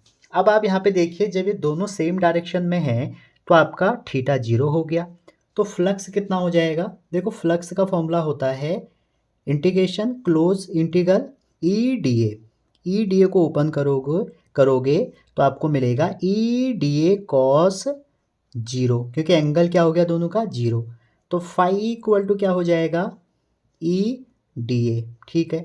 और ई आपका बाहर हो गया, डी ए की वैल्यू कितनी आ जाएगी, 4πr², क्योंकि किसी भी गोले का स्पेयर का एरिया कितना होता है, 4πr²। अब बात यहाँ तक तो ठीक है कि आपने फ्लक्स निकाल दिया। अब देखो गॉस लॉ में 3 डेरिवेशन छिपे हैं। अगर आपको गॉस लॉ ड्राइव करना है, अगर आपको गॉस लॉ ड्राइव करना है तो आप इलेक्ट्रिक फील्ड की वैल्यू रख दो पॉइंट चार्ज की 1/4πε0 Q/r²। जैसे ही आप इसको इक्वेशन 1 में ई की वैल्यू पुट करेंगे तो फ्लक्स निकल के आ जाएगा Q/ε0। क्लियर हो गया यहाँ तक। जैसे ही आप ई की वैल्यू रखेंगे तो आपको फाई निकल के आ जाएगा, ठीक। अब अगर जैसे पिछले साल हम चलें, पिछले साल आपसे पूछा था ड्राइव कूलम्ब्स लॉ, तो कूलम्ब्स लॉ जब हम निकालेंगे तो करेंगे क्या, देखो यहाँ तक तो आपके स्टेप सब सेम ही रहेंगे, कहाँ तक, यहाँ तक, ठीक है। तो यहाँ से इलेक्ट्रिक फील्ड कितना आ जाएगा, आपको गॉस लॉ यूज़ करना पड़ेगा 1/4πε0 Q/r²। ये कर लीजिए आप डायरेक्ट, ये आपका इलेक्ट्रिक फील्ड निकल जाएगा, ठीक है। क्वेश्चन में आता है यूजिंग गॉस लॉ, तो एक फ्लक्स आपका ये है और एक फ्लक्स आपका ये है, ठीक है। क्या कि फाई इक्वल टू Q/ε0, दोनों को कंपेयर करोगे इसको और इसको तो ये आ जाएगा। और फोर्स कितना होता है, F इक्वल टू QE, तो Q मतलब किसी भी चार्ज पे फोर्स, या Q0E कर लो, तो यहाँ से आपको निकल के आ जाएगा आपका कूलम्ब्स लॉ। तो कई बार क्वेश्चन आ जाता है drive Coulomb's law using Gauss law, कई बार आ जाता है Gauss law contain Coulomb's law, ठीक है, ये उसका आंसर है, ठीक। तीसरा डेरिवेशन आपका आता है कंडक्टिंग स्पेयर का। तो कंडक्टिंग स्पेयर का भी सेम ऐसी है जैसे आपने गॉस लॉ किया, ठीक है। तो अगर ये आर है तो हम कंडक्टिंग स्पेयर में क्या कर देंगे कि इसकी रेडियस कितनी है, आर है, और हमें आउटसाइड निकालना है, तो आउटसाइड निकालेंगे, ये तो आपका फ्लक्स हो गया। और गॉस लॉ हम क्या जानते हैं, क्योंकि यूजिंग गॉस लॉ आएगा Q/ε0, दोनों को कंपेयर करो तो कितना आ जाएगा, ई की वैल्यू 1/4πε0 Q/r²। तो ये आपका क्या है, ये आपका है भैया कंडक्टिंग स्पेयर के आउटसाइड। अगर इनसाइड पूछेंगे तो इनसाइड में क्या होगा कि जैसे आपका कंडक्टिंग स्पेयर है और इसकी रेडियस आर है, ठीक है, आपको कहीं पर यहाँ पे कैलकुलेट करना पड़ेगा, लेकिन ये प्लस चार्ज कंडक्टिंग होने की वजह से सब कहाँ पहुँच जाएगा, आउटर सरफेस पे। तो आउटर सरफेस पे पहुँचेगा तो Q इनक्लोज कितना हो जाएगा, 0, तो इलेक्ट्रिक फील्ड भी इनसाइड कितना हो जाएगा, 0 हो जाएगा। तो यहाँ से हमने 3 डेरिवेशन कवर किए, गॉस लॉ, गॉस से कूलम्ब्स लॉ और कंडक्टिंग स्पेयर, ठीक है। अब हमारे 2 और बचे हैं, एक है लाइन चार्ज और दूसरा है प्लेन चार्ज। अब जो अगला डेरिवेशन है वह है इनफाइनाइट लॉन्ग चार्ज वायर। तो देखिए ये वायर इनफाइनाइट है, पहली बात तो आपको ये देखना है। इस इनफाइनाइट वायर, ये पिछले साल 2023 में आया था क्वेश्चन, ठीक है। देखो हर बार गॉस लॉ या डायपोल दोनों में से एक, बहुत इंपॉर्टेंट है दोनों टॉपिक। अब इस लाइन चार्ज का आपको निकालना है इलेक्ट्रिक फील्ड, कहाँ पर, इस आर पॉइंट पे। अब आप एक बात देखिए, हम इसकी एक छोटा सा ये लेंथ ले रहे हैं इनफाइनाइट में, तो ये एल लेंथ है, ठीक है। तो सबसे पहला काम ये है, हमें क्या करना है, एक ऐसा सरफेस बनाना है जिसको हम गाउशियन सरफेस कहते हैं, जो इस लाइन चार्ज को या इस एल सेगमेंट के चार्ज को बाउंड कर दे। तो लाइन चार्ज का क्या हो जाएगा, वो हो जाएगा सिलेंड्रिकल। अब इसमें देखिए, पहला हमने गाउशियन सरफेस बना लिया, दूसरा ये है कि इसमें जो चार्ज होगा वो हम लीनियर चार्ज डेंसिटी से डिफाइन करते हैं। किससे करते हैं, लीनियर चार्ज डेंसिटी से, और वो होता है चार्ज ओवर लेंथ। तो lambda equal to Q over length, तो क्यू की वैल्यू यहाँ से एक आ जाएगी लेमडा एल। दूसरी बात, हमें यूज़ करना है यहाँ पे गाउस लॉ। तो गॉस लॉ क्या कहते हैं कि क्यू बाई एप्सिलॉन नॉट होता है। ये दो चीज़ तो हमें पता होनी ही चाहिए। अब इसके बाद क्या होता है कि हमें फ्लक्स कैलकुलेशन करना है। तो एक सरफेस तो ये हो गया, S1 कर रहा हूँ, ठीक है। और यहाँ पर इसका जो एरिया वेक्टर हो जाएगा वो इस साइड को हो जाएगा, इसको हम DA1 लिख लेते हैं, ज़्यादा सही रहेगा, ठीक है। एक सरफेस ये हो जाएगा, इसका एरिया वेक्टर हमेशा नॉर्मल टू सरफेस, तो DA2। एक एरिया वेक्टर यहाँ पे इसका DA3 हो जाएगा। अब इलेक्ट्रिक फील्ड पॉजिटिव का तो आउटवर्ड होता है, यहाँ पर इलेक्ट्रिक फील्ड ऐसे, यहाँ पे इलेक्ट्रिक फील्ड ऐसे, और यहाँ पे इलेक्ट्रिक फील्ड ऐसे। तीन ही सरफेस बनेंगे इसमें। तीन सरफेस में ये पहला सरफेस है, ये दूसरा सरफेस है, ये तीसरा सरफेस है। तो तीनों सरफेस से हमें क्या निकालना पड़ेगा, इलेक्ट्रिक फ्लक्स। तो भैया इलेक्ट्रिक फ्लक्स होगा क्या, वो होगा आपका सरफेस 1 से E.DA1 प्लस सरफेस 2 से E.DA2 प्लस सरफेस 3 से E.A3। अब आप देखिए, जब इसको ओपन करेंगे आप, तो इलेक्ट्रिक फील्ड E.A होता है, E.A मतलब EA cos थीटा। तो ये वाला जीरो हो जाएगा, ये वाला जीरो हो जाएगा। क्यों हो जाएगा, क्योंकि यहाँ पर 90 डिग्री बन रहा है और cos 90 जीरो। जो हम EDA लिख रहे हैं, EDA क्या है, डॉट प्रोडक्ट है। तो इसको ओपन करेंगे तो ये हो जाएगा EDA cos थीटा, और cos 90 अगर हो जाएगा तो सब कुछ जीरो हो जाएगा। तो फाई इक्वल टू क्या आ जाएगा, सरफेस 1 का कंट्रीब्यूशन EDA cos 0 और cos 0 1 हो गया, तो यहाँ से E बाहर आ जाएगा, और कर्व सरफेस एरिया होता है 2πRH, तो ये फाई हो गया। अब देखिए, हमने अभी Q की वैल्यू निकाली, इसमें रख देते हैं Q की वैल्यू, तो क्या आ जाएगी, lambda L by epsilon not. इस इक्वेशन को 1 दे दो, इसको 2 दे दो, दोनों को करो कंपेयर। दोनों को कंपेयर करोगे, लेफ्ट दोनों के इक्वल हैं तो राइट भी इक्वल हो जाएंगे। तो क्या हो जाएगा, lambda L over epsilon naught equal to E into 2πRL। ठीक है भाई साहब, तो यहाँ से E निकल जाएगा, final answer E equal to lambda over 2π epsilon not L। L से L एक कैंसिल हो जाएगा ना, तो 2πR हो जाएगा। और पिछले साल तो ये भी पूछा था कि E और R का ग्राफ बताइए, तो E और R का ग्राफ कैसे बन जाएगा, ये बन जाएगा। ये 2023 का लेटेस्ट क्वेश्चन है, ठीक है। और लास्ट डेरिवेशन है यहाँ का प्लेन सीट। अगर ये डेरिवेशन और डिटेल में आपको चाहिए तो हमारी डेरिवेशन प्लेलिस्ट में भी जा सकते हैं, उसमें भी ये मैंने ऑलरेडी करवाए हैं। वैसे इस बार जो चांस है बच्चों, वो चांस है आपके कंडक्टिंग स्फीयर के और कूलम्स को, ये आपका प्लेन सीट के। तो प्लेन सीट का देखते हैं, प्लेन सीट का कैसे निकलेगा हमारा इलेक्ट्रिक फील्ड। मान लो एक प्लेन सीट है, ठीक है, ये एक प्लेन सीट है जिसमें पॉजिटिव चार्ज है, ठीक है। और यहाँ पे जैसे वहाँ लीनियर चार्ज डेंसिटी थी, यहाँ पे सिग्मा होता है और जिसका नाम होता है सरफेस चार्ज डेंसिटी, ठीक है। क्योंकि पूरे एरिया में यहाँ पर सरफेस में या एरिया में फैला हुआ है सरफेस चार्ज डेंसिटी, और जिसका फॉर्मूला होता है sigma equal to Q by A। तो Q इक्वल टू यहाँ से हो जाएगा सिग्मा A। और दूसरा बात, यहाँ पे गॉस लॉ लगेगा, phi equal to Q over epsilon naught. तो आप यहाँ से कह सकते हैं phi equal to sigma A over epsilon naught. Last में इसकी हमें ज़रूरत पड़ने वाली है, ठीक है। अब देखिए, जो आपको ये प्लेन सीट दिया है, इस प्लेन सीट में हमें गाउशियन सरफेस लेना है, ठीक है। अगर आप यहाँ पर इससे R डिस्टेंस पे कैलकुलेट करते हैं यहाँ पे, ठीक है, तो सिमेट्रिकली R डिस्टेंस इधर अगर आप लें, तो जो सरफेस ड्रॉ करना पड़ेगा गाउशियन, वो इस तरह से करना पड़ेगा, क्योंकि हमें ये चार्ज को क्या करना है, इसको बाउंड करना है। तो यहाँ पर जो इलेक्ट्रिक फील्ड हो जाएगा इस साइड हो जाएगा, यहाँ पे इलेक्ट्रिक फील्ड इस साइड हो जाएगा, दोनों का हो गया।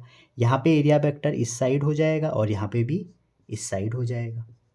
क्लियर है यहाँ तक? अच्छा, अब ये तो हमने बना दिए।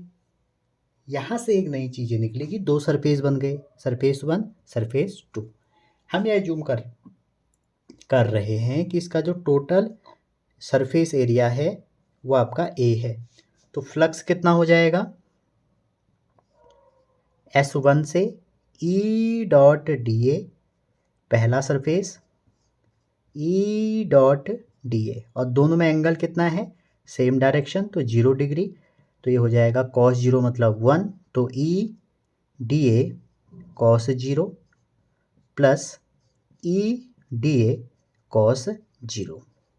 तो यहाँ से आप देखें तो E डी ए का एरिया क्या हो जाएगा, A, टोटल एरिया A है इंटू A। तो ये हो जाएगा आपका फाई इक्वल टू 2EA।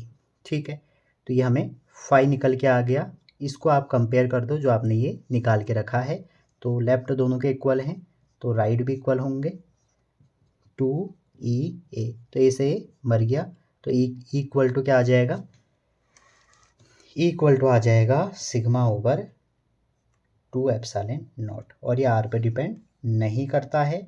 तो अगर आप यहाँ पे ग्राफ बनाएंगे ई और आर का, तो वो क्या आएगा पॉजिटिव के लिए, यहाँ आएगा जिसकी वैल्यू होगी सिग्मा ओवर 2 एप्सिलॉन नॉट। ठीक है, तो ये थे हमारे डेरिवेशन। अच्छा, आप मेरे डेरिवेशन प्लेलिस्ट में जाओ ना जाओ, आप एक यहाँ पर ध्यान ही रखना, जब आपसे इसमें एक क्वेश्चन ऐसा भी आ सकता है कि एक प्लस चार्ज है और एक माइनस चार्ज है, तो इसमें इलेक्ट्रिक फील्ड निकालो। ठीक है, तो यहाँ पे भी आपका वही है, प्लस चार्ज और सिग्मा चार्ज है, तो इस प्लस वाले का इलेक्ट्रिक फील्ड आउटवर्ड हो जाएगा। ठीक है, इसका भी आउटवर्ड हो जाएगा, माइनस वाले का इनवर्ड हो जाएगा। तो आपको देखना है ये इक्वल अपोजिट कैंसिल, ये इक्वल अपोजिट कैंसिल, और जहाँ पे सेम डायरेक्शन में होंगे सिग्मा बाई एप्सिलॉन नॉट। इससे रिलेटेड भी क्वेश्चन आते हैं। ठीक है, चलिए ये हमारे डेरिवेशन कंप्लीट हुए, इसके आगे चलते हैं। चलिए अब देखो बच्चों, पहला चैप्टर तो कंप्लीट हो गया। अब हम डिस्कस करते हैं इलेक्ट्रिक पोटेंशियल और पोटेंशियल एनर्जी। ठीक है, कैपेसिटेंस मैं अलग से करवाऊंगा, क्या क्या करवाऊंगा, कैपेसिटेंस और करंट इलेक्ट्रिसिटी में एक साथ करवाऊंगा। ठीक है, और मैं आपसे कहना चाहूँगा इसमें बहुत मेहनत लगती है बच्चों, क्वेश्चन टाइप करना होता है, ढूंढना पड़ता है, उसके बाद कंटेंट तैयार करना होता है। आपका काम क्या है, पढ़ना। ठीक है, अगर आपको कंटेंट पसंद आ रहा है तो लाइक शेयर एंड सब्सक्राइब करना भी आपका एक फ़र्ज है। अपने दोस्तों को शेयर करो जिससे मेरे को अगली वीडियो बनाने के लिए थोड़ा मोटिवेशन मिले ना। ठीक है, तो इसलिए आप पढ़ो, सबसे पहले है आपका पढ़ना। अगर आप पढ़ते हैं अपने दोस्तों को शेयर करोगे तो और बढ़िया। ठीक है, चलिए इलेक्ट्रिक पोटेंशियल एनर्जी में सबसे पहले हम देखते हैं इलेक्ट्रिक पोटेंशियल। ठीक, अब मैं आपको बताऊं, जो हमारा इलेक्ट्रिक फील्ड है किसी भी चार्ज के अराउंड, उसको हम इलेक्ट्रिक फील्ड से भी डिस्क्राइब कर सकते हैं और पोटेंशियल से भी कर सकते हैं। ठीक है, अब पोटेंशियल में होता क्या है कि जैसे कोई चार्ज ये है, ये हमारे पास एक प्लस क्यू चार्ज है जो यहाँ पे है। ठीक है, और ये एक पॉइंट है ए, मान लेते हैं कि एक ए पॉइंट है। अब आप बताइए ये प्लस क्यू जो टेस्ट चार्ज है ये यहाँ पे तो होगा नहीं, तो हम अगर एक रेफरेंस पॉइंट एज्यूम करें जैसे कि इन्फिनिटी है।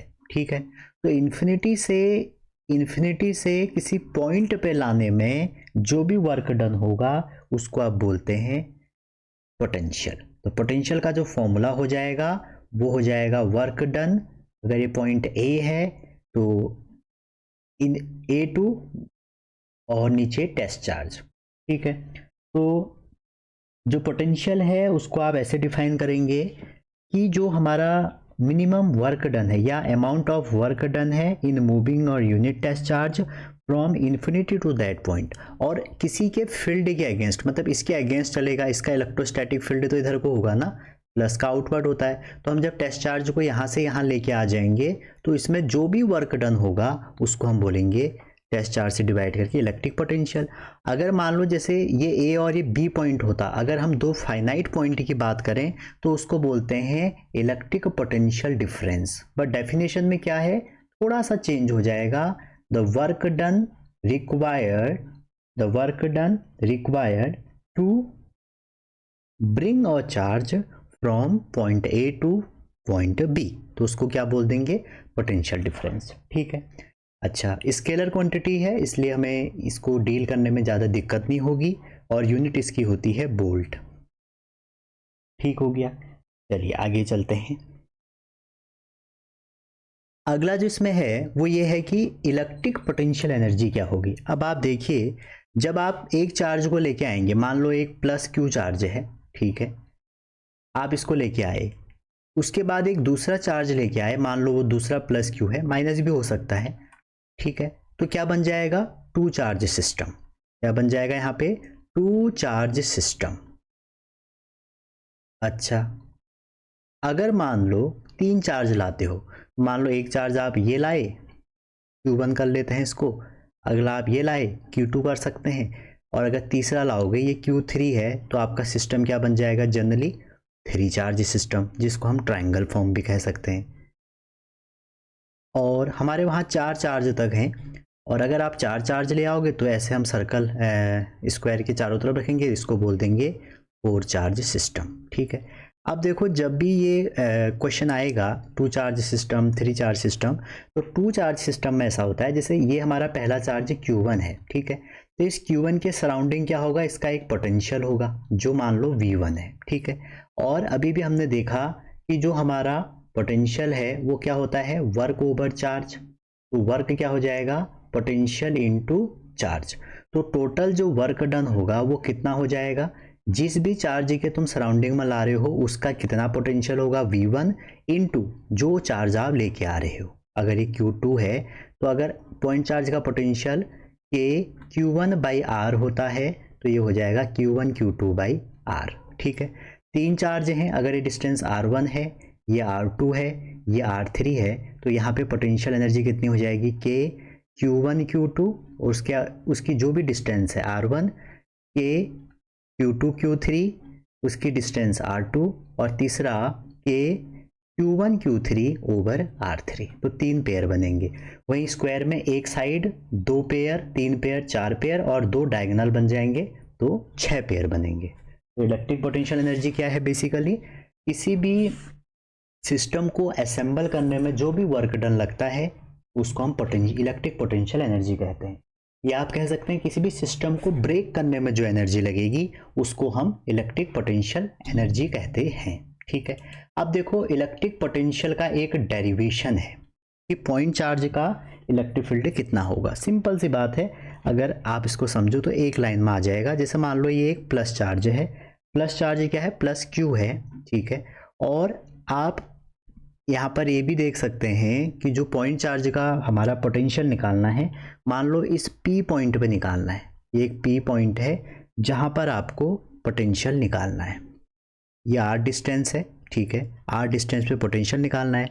और हम क्या करेंगे, रेफरेंस पॉइंट इन्फिनिटी, क्योंकि इन्फिनिटी पे ना बच्चों पोटेंशियल जीरो होता है, पोटेंशियल रिलेटिव टर्म है, हमेशा दो पॉइंट के बीच में हम इसको कैलकुलेट करते हैं। तो इन्फिनिटी से जब हम इसको वर्क डन करेंगे, क्योंकि अब हमारा पोटेंशियल का फॉर्मूला क्या होता है, W/Q, और Q मतलब Q0। हम टेस्ट चार्ज को कहाँ से ला रहे हैं, इन्फिनिटी से ला रहे हैं। तो इन्फिनिटी से जब P पॉइंट पे लाएंगे तो हम कैसे करेंगे, अब देखो प्लस चार्ज का इलेक्ट्रिक फील्ड और इलेक्ट्रिक फोर्स सेम डायरेक्शन में इस साइड होगा। अब इन्फिनिटी से जब ये P पॉइंट पर ला रहे हैं तो हम क्या करेंगे, दो पॉइंट ले लेंगे, ठीक है, मतलब इसके छोटे छोटे पार्ट कर लेंगे और बाद में क्या कर लेंगे, इनको जोड़ लेंगे, एडिशन कर लेंगे और वर्क आ जाएगा। देखो वर्क होता क्या है, वर्क होता है फोर्स इनटू डिस्प्लेसमेंट। अब अगर आप मान लो इसको लेके आ रहे हो, किसी पॉइंट A पे लाए और ये पॉइंट B है, हम एक छोटा सा ये एलिमेंट ले लेते हैं। अगर ये प्लस Q से हमारा जो A पॉइंट है ये X डिस्टेंस पे है, कहाँ पर है, X डिस्टेंस पे है, और यहाँ पे हमने टेस्ट चार्ज रख दिया जिसका नाम है Q0। तो X डिस्टेंस पे तो हमने एक छोटा सा एलिमेंट ले लिया dx। इस dx के करस्पॉन्डिंग जो वर्क होगा वो कितना हो जाएगा, dw। अच्छा, dx क्यों ले रहे हैं, देखो इस छोटा सा एलिमेंट का निकाल लेंगे, उसके बाद बाकी जो एलिमेंट हैं छोटे छोटे, इनको हम इंटीग्रेशन से ऐड कर देंगे, समीशन कर देंगे, तो हमें वर्क मिल जाएगा। तो जो dw वर्क होगा वो कितना हो जाएगा, F.dx।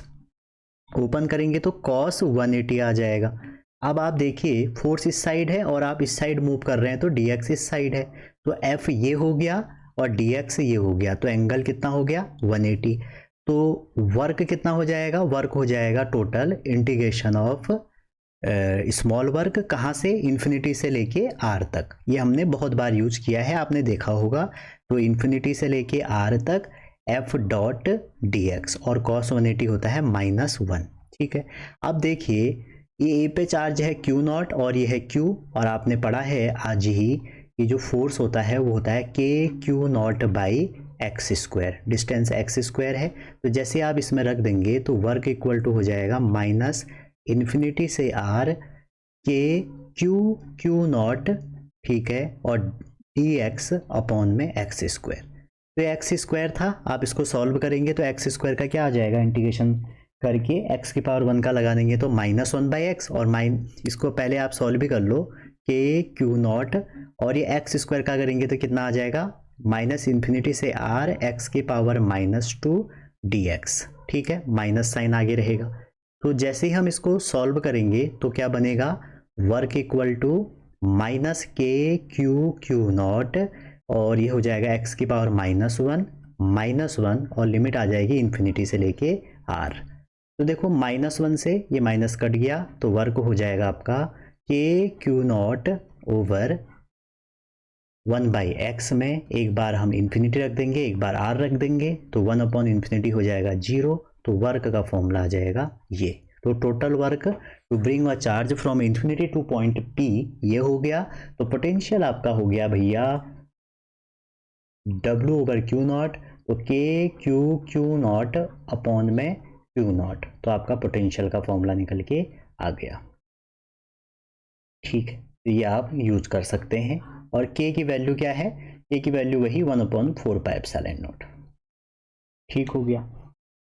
आगे अगर देखेंगे बच्चों, इसमें डाइपोल से भी होता है कई बार। जैसे आपके पास डाइपोल है, ठीक है, हम डाइपोल का भी डिस्कस कर लेते हैं। तो डाइपोल में दो कंडीशन देखी हमने, एक्सियल और इक्वेटोरियल। ठीक, तो जैसे हम किसी डाइपोल के एक्सिस पे निकालते हैं, मान लो ये डाइपोल है -q है, यहाँ पर डायरेक्शन नहीं है, तो बहुत मज़ेदार चीज़ें होंगी। तो डाइपोल है, तो डाइपोल का अगर आप निकालेंगे कहाँ पर, एक्सिस पे, जिसको हम एक्सियल कंडीशन बोलते हैं। तो मान लो वही जैसा भी हमने डेरिवेशन किया, ये 2a डिस्टेंस है और ये 2a है अगर, तो ये a है, ये a है, और हमने इस पॉइंट पे निकाला, ये पॉइंट P है, तो यहाँ से डिस्टेंस r है।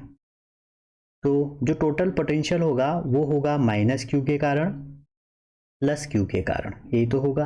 तो आप दोनों का लगा दीजिए, एक का होता है KQ/r, और यहाँ पे विद साइन रखेंगे क्योंकि डायरेक्शन नहीं है। तो अपॉन में क्या हो जाएगा, अगर आप यहाँ से निकालेंगे r है या r+a हो जाएगा। ठीक है, क्योंकि ये मिड पॉइंट है तो a हो गया, तो r+a इस -q से कितना हो जाएगा, r-a, तो +KQ r-a। ठीक हो गया। तो क्या करिए, बाहर निकाल दीजिए, k बाहर निकाल दीजिए, q बाहर निकाल दीजिए, थोड़ा सा रीअरेंज कर दोगे तो r-a प्लस नहीं, हमने आगे पीछे लिख दिए हैं r+a। इसको सॉल्व करें तो आ जाएगा KQ ब्रैकेट के r+a -r-a अपॉन में r-a, इसका दोनों का स्क्वायर। तो सॉल्व करके KQ ये हो जाएगा, r से आपका जो r है, r से r कैंसिल हो जाएगा, a और a कितना हो जाएगा 2a। ठीक है, ये माइनस का प्लस हो जाएगा। ठीक हो गया भैया, अपॉन में r² + a²। तो ये 2aq होता है आपका P। तो पोटेंशियल आ गया आपका KP/r² - a²। जब r बहुत बड़ा होगा a से तो v आ जाएगा KP/r²। तो पोटेंशियल कैसे डिपेंड करता है, एक्सियल में KP/r²। और वहीं इक्वेटोरियल में अगर देखें, इक्वेटोरियल पूछेगा नहीं, एक नंबर में अगर पूछ दिया, इक्वेटोरियल में जो पोटेंशियल है वो आपका 0 होगा। अगर किसी जनरल पॉइंट में पूछ दें, क्योंकि एनसीईआरटी में ना जनरल पॉइंट भी है और एक ही बार उसका डेरिवेशन पूछा है, इसलिए आप मत करो, या अगर आपको करना ही है तो एनसीईआरटी देख लें। मतलब प्रोबेबिलिटी बहुत कम है इसके आने की, आया नहीं है, फिर भी एक बार सेफ हैंड आप देख लीजिए एनसीईआरटी से।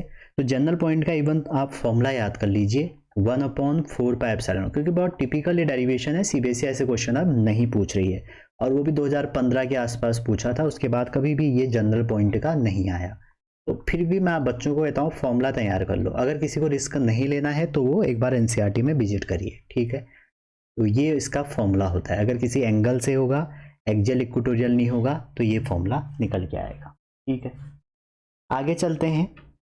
अब देखो ये क्वेश्चन आया था पिछली बार 2023 में कि concept of negative electric potential energy क्या होगी, ठीक है। आपसे पूछा था कि जो पोटेंशियल एनर्जी है वो अगर नेगेटिव है तो इसका मतलब क्या है, इसको डिफाइन करो कि नेगेटिव पोटेंशियल एनर्जी क्यों होगी, ठीक है। ये आपका क्वेश्चन पूछा गया था 2023 जब ऑल इंडिया का पेपर हुआ था। तो जो हमारा concept of negative potential energy है, इसका मतलब ये होता है कि पॉजिटिव अमाउंट ऑफ वर्क हमने दिया अगेंस्ट इलेक्ट्रोस्टैटिक फोर्स, ठीक है। अगर इस नेगेटिव एनर्जी है तो इसका मतलब है हमने पॉजिटिव उसको कुछ अमाउंट ऑफ वर्क डन करा इलेक्ट्रोस्टैटिक फोर्स के अगेंस्ट, ठीक है। आगे है इक्विपोटेंशियल सरफेस। तो वैसे 2020 में से क्वेश्चन आया है, इक्विपोटेंशियल से पता ही लग रहा है आपको भैया एक ऐसा सरफेस जिसका आपका पोटेंशियल सेम रहे, एक ऐसा सरफेस जिसका पोटेंशियल सेम रहे उसको हम इक्विपोटेंशियल सरफेस कहते हैं। और क्वेश्चन में लिखा है कि उसके दो कैरेक्टरिस्टिक लिखो, दो प्रॉपर्टी लिखो। तो पहला आप ये लिख सकते हैं कि work done in equipotential surface is zero. क्यों? क्योंकि इक्विपोटेंशियल सरफेस में v कांस्टेंट होता है, तो अगर v कांस्टेंट होगा तो वर्क क्या हुआ था, अभी भी हमने देखा test charge into delta v, तो delta v constant to delta v zero, तो ये पूरा कहाँ चले जाएगा, जीरो। दूसरी बात मैं आपको बता दूं, इक्विपोटेंशियल सरफेस जो होते हैं उसमें electric field is always normal to equipotential surface, EQS लिख देता हूँ, ठीक है। ये दूसरा, ये पिछली बार नीट में भी पूछा गया था, नीट 23 में भी पूछा था, तो एक नंबर में आ सकता है कि इक्विपोटेंशियल सरफेस में इलेक्ट्रिक फील्ड कितने एंगल से रहेगा, 90 डिग्री। तीसरा जो हमसे पूछा गया था, और ये तो आपको पता ही है, no two equipotential surface can never intersect, never intersect. दो इक्विपोटेंशियल सरफेस इंटरसेक्ट नहीं करेंगे। फोर्थ वन, अगर आपसे कहेंगे स्पेरिकल चार्ज का क्या होगा, या आपसे कह देंगे कि पॉइंट चार्ज का इक्विपोटेंशियल सरफेस क्या होगा, तो जो पॉइंट चार्ज हैं उसका इक्विपोटेंशियल सरफेस होगा कंसेंट्रिक स्क्वायर, कंसेंट्रिक स्पेयर। और आपको एक टास्क दे रहा हूं, आप डायपोल के लिए ये बना के देखना, आप डायपोल के लिए इक्विपोटेंशियल सरफेस एक बार देख लेना, ठीक है। और भी प्रॉपर्टी है इक्विपोटेंशियल की, जैसे जो इक्विपोटेंशियल सरफेस है अगर वो क्लोजर होंगे तो फील्ड स्ट्रांग होगा, अगर दूर दूर होंगे तो फील्ड वीक होगा, ठीक है। अच्छा, इक्विपोटेंशियल सरफेस, ये डायग्राम आप डायपोल का देख लीजिएगा। आगे चलते हैं, ये 20 का ही क्वेश्चन है। कह रहे हैं कि two charge conducting sphere of radius a and b are connected to each other by wire, find ratio of electric field. देखो जब भी ऐसे क्वेश्चन कहेंगे कि कनेक्ट कर दिया है, तो इसका मतलब ये है जब भी कंडक्टिंग वायर से कनेक्ट करेंगे चार्ज तब तक मूवमेंट करेगा जब तक दोनों का पोटेंशियल सेम ना हो जाए। और अगर पहले में चार्ज Q1 है, उसकी रेडियस a दी है, दूसरे में चार्ज Q2 है, उसकी रेडियस b दी है, तो Q1 ओवर Q2 कितना आ जाएगा, a ओवर b। अब आपसे कह रहे हैं इलेक्ट्रिक फील्ड का रेशियो बताओ, तो इलेक्ट्रिक फील्ड का हमने फॉर्मूला बनाया था के क्यू बाई आर, आर है रेडियस का स्क्वायर, तो हम यहाँ पे a स्क्वायर कर लेंगे ओवर के क्यू ओवर b स्क्वायर। तो ये Q1 है, ये Q2 है, तो यहाँ से k से k मर गया, तो क्या आ जाएगा Q1 by Q2 b square by a square. तो Q1 Q2 की वैल्यू क्या है, a बाई b, तो a by b into b square a square, तो b से b कट गया, a से a कट गया, तो कितना आ जाएगा b बाई a। अगला क्वेश्चन है, क्वेश्चन कह रहे हैं कि दो चार्ज हैं प्लस क्यू माइनस क्यू, उसको हमने r डिस्टेंस रखा है, obtain the expression for amount work done to place और थर्ड चार्ज मिड पॉइंट। देखो दो चार्ज हैं, एक ये है, ये Q1 है, ये Q2 है, तो वर्क डन कह रहा है, पोटेंशियल एनर्जी कह रहा है, तो आप निकाल सकते हैं Q3। अगर इसकी लेंथ या डिस्टेंस r है तो ये कितनी हो जाएगी, r/2 r/2। तो पोटेंशियल एनर्जी कितनी हो जाएगी, पोटेंशियल एनर्जी हो जाएगी के Q1 Q2, फॉर्मूला हमने अभी देखा, ओवर r/2 विद साइन लेना है पोटेंशियल वाले क्वेश्चन। के Q1 Q3 होगा ये, दूसरा के Q2 Q3, और वो भी किस में, नेगेटिव में अपॉन में R/2। ठीक है, आगे ये भी कह रहे हैं, इस क्वेश्चन में आगे जाओगे तो आपने पहला पार्ट तो इजीली निकाल दिया। जब भी दो पॉइंट चार्ज Q1 Q2 के बीच में आप तीसरा चार्ज रखेंगे तो उसमें जो हमारा कंडीशन होगी किसकी, पोटेंशियल एनर्जी की, कितने पेयर बन जाएंगे, देखो 3 चार्ज बन जाएंगे तो 2 डिस्टेंस हो जाएंगे बीच में, तो पेयर बन जाएंगे 2। ठीक है, तो हमने क्या किया, मिड पॉइंट पर रखा है, ऐसा क्वेश्चन में कहा है, तो हमने उसको L/2 कर लिया, और जैसे ही L/2 किया तो आंसर आ गया। ठीक है, और सॉल्व कर लें इसको, और कर लो अगर करना है तो 2K/R बाहर निकाल दो, और बचेगा क्या, Q1 Q3 minus Q2 Q3। ये पहला पार्ट है। सेकेंड पार्ट करें, एट व्हाट डिस्टेंस,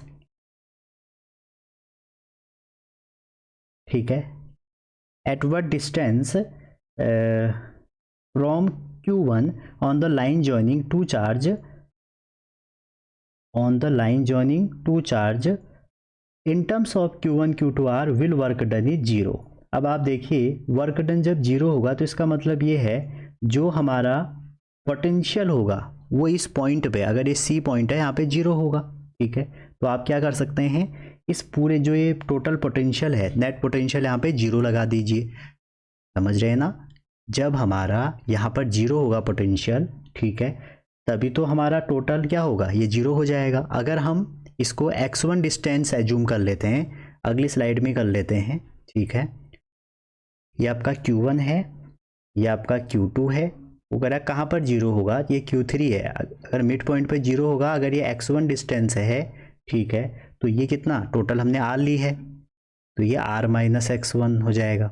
ठीक है, तो यहाँ पर पोटेंशियल क्या होगा, के Q1/X प्लस माइनस के Q2/R-X इक्वल टू 0। सॉल्व करेंगे, के 0 हो गया तो आपका x की वैल्यू आ जाएगी Q1R over Q1 plus Q2।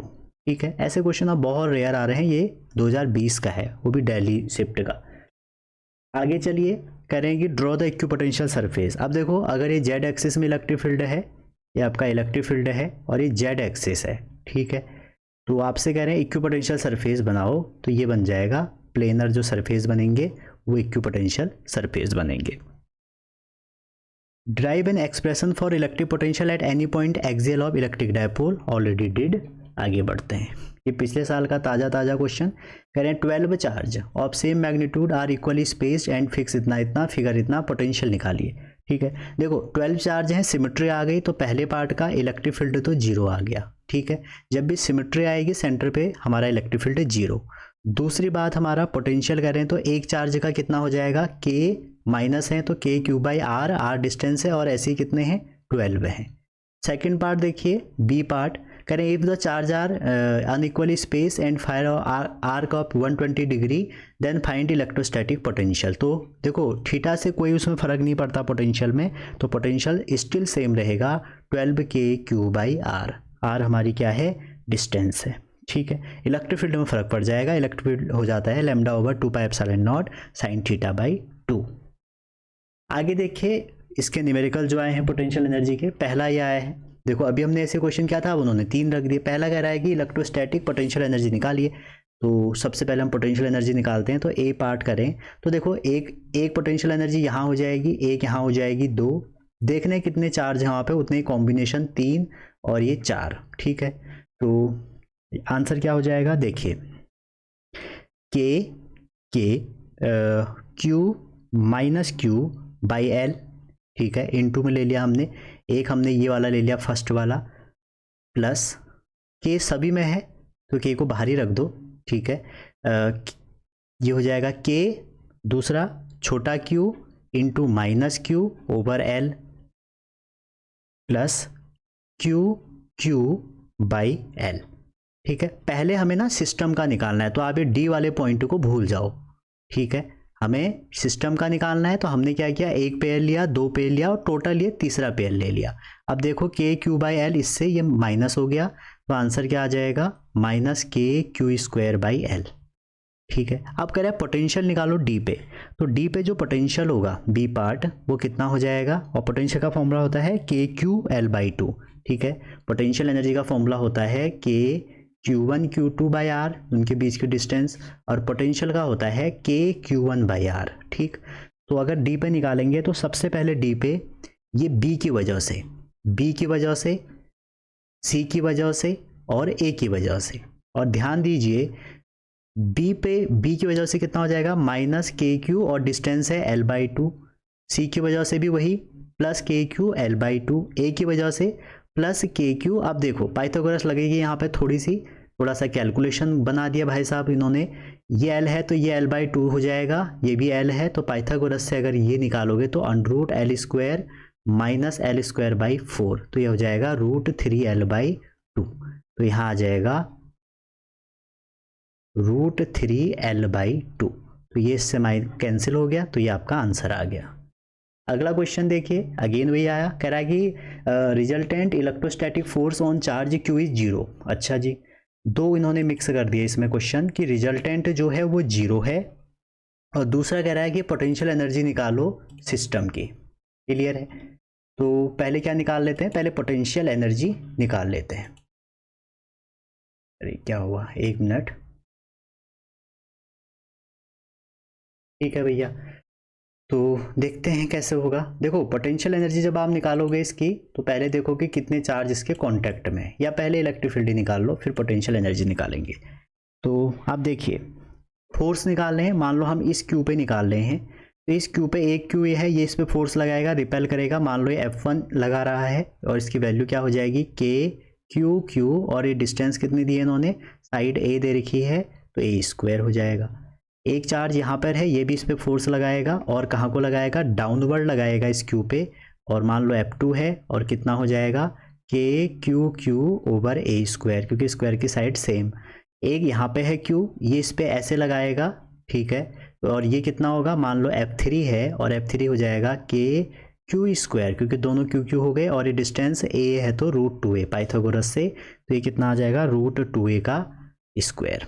ठीक है, तो जो F इक्विवेलेंट होगा हमारा वो कितना होगा, F इक्विवेलेंट हो जाएगा, F इक्विवेलेंट, पहले तो आपको इस F1 और इस F2 का रिजल्टेंट निकालना पड़ेगा।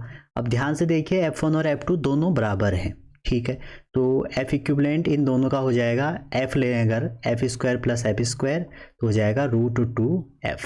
ठीक है, रूट टू F हो गया। अब देखो क्योंकि F1 और F2 बराबर थे ना, तो हमने इसको F ले लिया। अब F3 के साथ जो रिजल्टेंट होगा, F ये डैश वाला नेट था, ये फाइनल इक्विवेलेंट है, तो हो जाएगा F3 plus F equivalent dash. ठीक है, हमारा F1 F2 इक्वल था, तो हमने उसको F ले लिया। अब F3 की वैल्यू ये है, तो आप फाइनल आंसर रख दो यहाँ पे, के क्यू बाई रूट टू ए का स्क्वायर करोगे तो कितना आ जाएगा, ये आ जाएगा 2a स्क्वायर, और F इक्विवेलेंट आपने रख देना है रूट टू। ठीक है, और ये F कितना है, F है आपका के Q Q by A square के, चलो इसको अच्छे से कर देता हूँ, बहुत घचर पचर हो गई, एक मिनट रुकिए, ये बन गया, ठीक है, ये बन गया, तो यहाँ से क्या बन गया, यहाँ से बन गया रूट टू एफ। ठीक है, हमारा मैं ये कह रहा हूँ आपसे कि F1 F2 बराबर है, तो मैं इसको F ले लेता हूँ। ठीक है, तो अब F इक्विवेलेंट ये दोनों ऐड करोगे तो F इक्विवेलेंट की वैल्यू क्या हो जाएगी, के Q square by two A square plus F equivalent dash है रूट टू के क्यू स्क्वायर या Q इंटू क्यू अपॉन में ए स्क्वायर, ये फाइनल आंसर है। अब दूसरा है इसमें पोटेंशियल एनर्जी निकालो। अब देखो एक तो ये है, एक ये है, एक ये है, एक ये है, इस वाले की एनर्जी कितनी हो जाएगी, के क्यू क्यू अपॉन में ए, इस वाले की क्या हो जाएगी, के क्यू क्यू अपॉन में ए, इस वाले की कितनी हो जाएगी, के क्यू क्यू अपॉन में ए, इस वाले की के क्यू क्यू अपॉन में ए। जब सबको साथ लिखोगे तो ऐड करना पड़ेगा, तो ये हो जाएगा सेकंड पार्ट 4 टाइम के क्यू क्यू। चलो अगली स्लाइड में कर लेते हैं, इतनी भी जल्दबाजी ठीक नहीं है। क्या हो जाएगा देखो, एक तो हो जाएगा 4 4 टाइम के क्यू क्यू ओवर ए प्लस, आप देखो ए क्या वाला डायगोनल होगा क्यू क्यू का, और डायगोनल कितना होगा, अगर ए है तो रूट 2a हो जाएगा, तो कितना हो जाएगा plus K Q square over root 2a plus अगला हो जाएगा के इन दोनों के बीच में स्क्वायर में 6 पेयर बनेंगे, ठीक है, तो दोनों 4 सेम है, तो के Q square by root 2a, तो ये हो गई पोटेंशियल एनर्जी। ठीक है, तो पोटेंशियल एनर्जी का बच्चों क्वेश्चन हर बार आता है, ठीक है, तो आप अगर समझो 2 चार्ज सिस्टम की तो कोई बात ही नहीं है ना। अगर आपके पास 2 चार्ज हैं, जैसे मान लो ये है, एक बार फिर से देख लो, ये माइनस क्यू है, ये प्लस क्यू है, और इसके बीच में आर डिस्टेंस है, तो इसकी पोटेंशियल एनर्जी आपको कुछ नहीं करना है, माइनस नहीं, इसको ना Q1 Q2 कर लो, प्लस माइनस जो भी है बाद में देख लेंगे, ठीक है, विद साइन लेना है। ये तो आपके 2 के लिए हो गई, ठीक है। अगर 3 की बारी आई तो 3 में भी कोई दिक्कत नहीं है, ये Q1 है, ये Q2 है और ये Q3 है, ठीक है, ये Q2 है, मान लो ये R1 है, ये R2 है, ये R3 है, तो 3 टर्म बनेंगे इसमें भी, ये ले लो एक, ये बाहरी ले लो, Q1 Q2 एक, उसकी अपनी डिस्टेंस R1, Q2 Q3 उसकी अपनी distance R3 plus Q3 Q1 उसकी अपनी डिस्टेंस R2, ये तो 2 का था। अगर आपके पास 4 पेयर हैं, या आप कह सकते हैं 4 चार्ज हैं, Q1 Q2 Q3 Q4, तो इसमें क्या होगा, 4 तो इसकी साइड हो गई, देखो स्क्वायर ही होता है जनरली, तो मैं ए ले लेता हूँ, तो 4 साइड हो गए, तो 4 टर्म तो वो बनेंगे, क्या, के ले लो बाहर, Q1 Q2 एक टर्म अपॉन में ए, Q2 Q3 अपॉन में ए प्लस Q3 Q4 अपॉन में ए प्लस, ये सब ब्रैकेट के अंदर है, Q3 Q1 अपॉन में ए, 4 साइड हो गए। अब 2 डायगोनल, एक डायगोनल ये बन जाएगा, ठीक है, और एक डायगोनल ये बन जाएगा। अब ये देखना, अगर ये ए है, ये ए है, तो डायगोनल रूट 2a हो जाएगा, तो ये हो जाएगा फिर Q1 Q3 रूट 2a, ठीक है, और Q2 Q4 रूट 2a और ब्रैकेट क्लोज, ठीक है। तो यही हमने इसमें भी किया, 4 टर्म बन गए, तो ये हमने 4 बार वो कर दिया क्योंकि सेम दिया था, उसके बाद फिर ये सब हुआ, ठीक। अब देखो ट्रायंगल का केस है, ये आपके लिए होमवर्क है, सेम क्वेश्चन है, देखो find the amount of work done पूछा है, और ये सारी चीज़ें वही हैं। नेक्स्ट 27, ये अच्छा क्वेश्चन है, देखो Q1 Q2 है, R1 तो कह रहे हैं कि क्या होगा, इसके लिए आपको एक्सप्रेशन निकालना है, एक्सप्रेस करना है। तो सिंपल सी बात है, जैसे मान लो ये Q1 है और NCERT का ही है, ये Q2 है, तो मैं आपसे कह रहा हूँ 2 के लिए जनरली ऐसा पूछा जाता है कि ड्राइव करो करके, तो इसका हमारा क्या होगा, पोटेंशियल होगा, और वो कितना होगा, के Q1 बाई कितना R12 कर लो, मान लो इनके बीच की डिस्टेंस R12 है, ठीक है। अब ये इसका पोटेंशियल का रीजन है, हम Q2 को मूव करा रहे हैं, ठीक है, तो मूव कराने में जो वर्क डन होगा वो क्या होगा, पोटेंशियल पहले का, और जो चार्ज मूव कर रहे हैं वो, तो इसको सॉल्व करेंगे तो क्या आ जाएगा, के Q1 Q2, इसलिए ये फॉर्मूला ऐसे आता है, ठीक है, R12, तो यही पोटेंशियल हमारा क्या है, आपका पोटेंशियल एनर्जी कह दो या वर्क डन कह दो। आगे करें, if external system place is applied on the system, अच्छा एक्सटर्नल फील्ड लगा दिया तो क्या होगा, देखो जब फील्ड लगा देंगे तब थोड़ा इंपॉर्टेंट बन जाएगा। देखो ये टर्म तो होगा ही, के Q1 Q2 ओवर R12, इसके अलावा क्या होगा बच्चों, इनका अपना एक वो होगा, जैसे चार्ज Q है, उस Q का इलेक्ट्रिक फील्ड लगने से अपना पोटेंशियल होगा, और जो सेकेंड Q है उसका इलेक्ट्रिक उससे लगने से अपना पोटेंशियल फील्ड जनरेट हो जाएंगे, तो VR1 VR2। अगर आपको इसकी क्लियरिटी चाहिए तो NCERT में जाइएगा, पोटेंशियल एनर्जी में एक एग्जाम्पल दिया है, ठीक है, उसको कर लीजिए, वैसे पूछा नहीं है, एक बार आप ट्राई करना उसको, ठीक है। तो ये टर्म के साथ 2 और आ जाएंगे, इस चार्ज का अपने फील्ड के साथ इंटू, इस चार्ज का अपने फील्ड के साथ इंटू, ठीक है। आगे चलते हैं, 28 कह रहे हैं कि एक स्पेरिकल कंडक्टिंग सेल है, इनर रेडियस R1 है और आउटर R2 है, चार्ज Q है, कहना इलेक्ट्रिक Q अगर उसके सेंटर पर रख दे तो find out surface charge density. देखो सरफेस चार्ज डेंसिटी क्या होता है, sigma equal to Q by A, ठीक है। तो इनर का अगर सिग्मा 1 है तो वो कितना हो जाएगा, Q चार्ज अंदर रखा है, 4 पाई एप्सिलॉन नॉट, एरिया स्पेरिकल है तो R1 स्क्वायर, ठीक है। ये हमारा क्या आ गया, ये एप्सिलॉन नॉट नहीं, ये एरिया हो जाएगा 4 पाई R स्क्वायर, ठीक। अब दूसरी बात करें सिग्मा 2 की, सिग्मा 2 कितना हो जाएगा, Q 4πr2 स्क्वायर। ठीक है, आगे करें, is the electric field inside a cavity is zero with no charge, cavity with no charge is zero. अच्छा, अगर कोई कैविटी में कोई चार्ज नहीं है, क्या वो जीरो हो जाएगा? तो हाँ भाई हो जाएगा, अगर कोई चार्ज अंदर नहीं है तो वो जीरो हो जाएगा।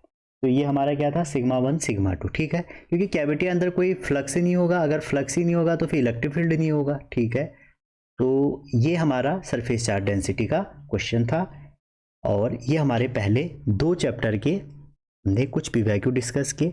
ठीक है, और अगर आपको ये सारी, अच्छा इसमें क्या किया हमने, हाँ ये थोड़ी गलती हो रही है, देखो जो इनर है ना, इनर उसमें तो हमने क्या किया, ये तो फॉर्मूला होता है, इनर में क्यू किया तो आउटर में क्या होगा, दोनों चार्ज आ जाएंगे ना, कंडक्टिंग है, मतलब ऐसी कहानी है, ये क्यू है और उसके बाहर क्या है, प्लस क्यू है, तो आउटर के लिए दोनों चार्ज आ जाएंगे। ठीक है, चलिए ये रहा हमारा आज की वीडियो।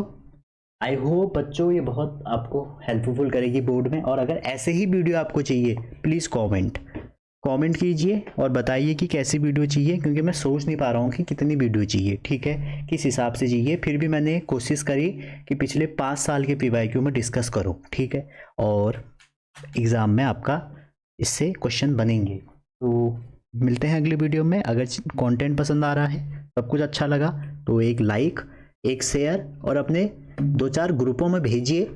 ठीक है, मैं देखता हूँ बच्चों, अपने चैनल का स्टैट देखता हूँ जब, तो उसमें 56% लोग ऐसे हैं जो बिना सब्सक्राइब करे देख रहे हैं। यार ठीक है, आप देख रहे हैं अच्छी बात है, लेकिन एक सब्सक्राइब, लाइक या कमेंट ही कर दिया करो, मत करो सब्सक्राइब, लेकिन बता दिया करो कि ऐसा चाहिए, यहाँ पर थोड़ा जल्दी हो है, यहाँ पे आराम से है, इसी टाइप के क्वेश्चन चाहिए। आपके कमेंट का मुझे बहुत इंतज़ार रहता है। तो मिलते हैं अगली वीडियो में, तब तक अपना ध्यान रखिए, पढ़ते रहिए। Wishing all the best.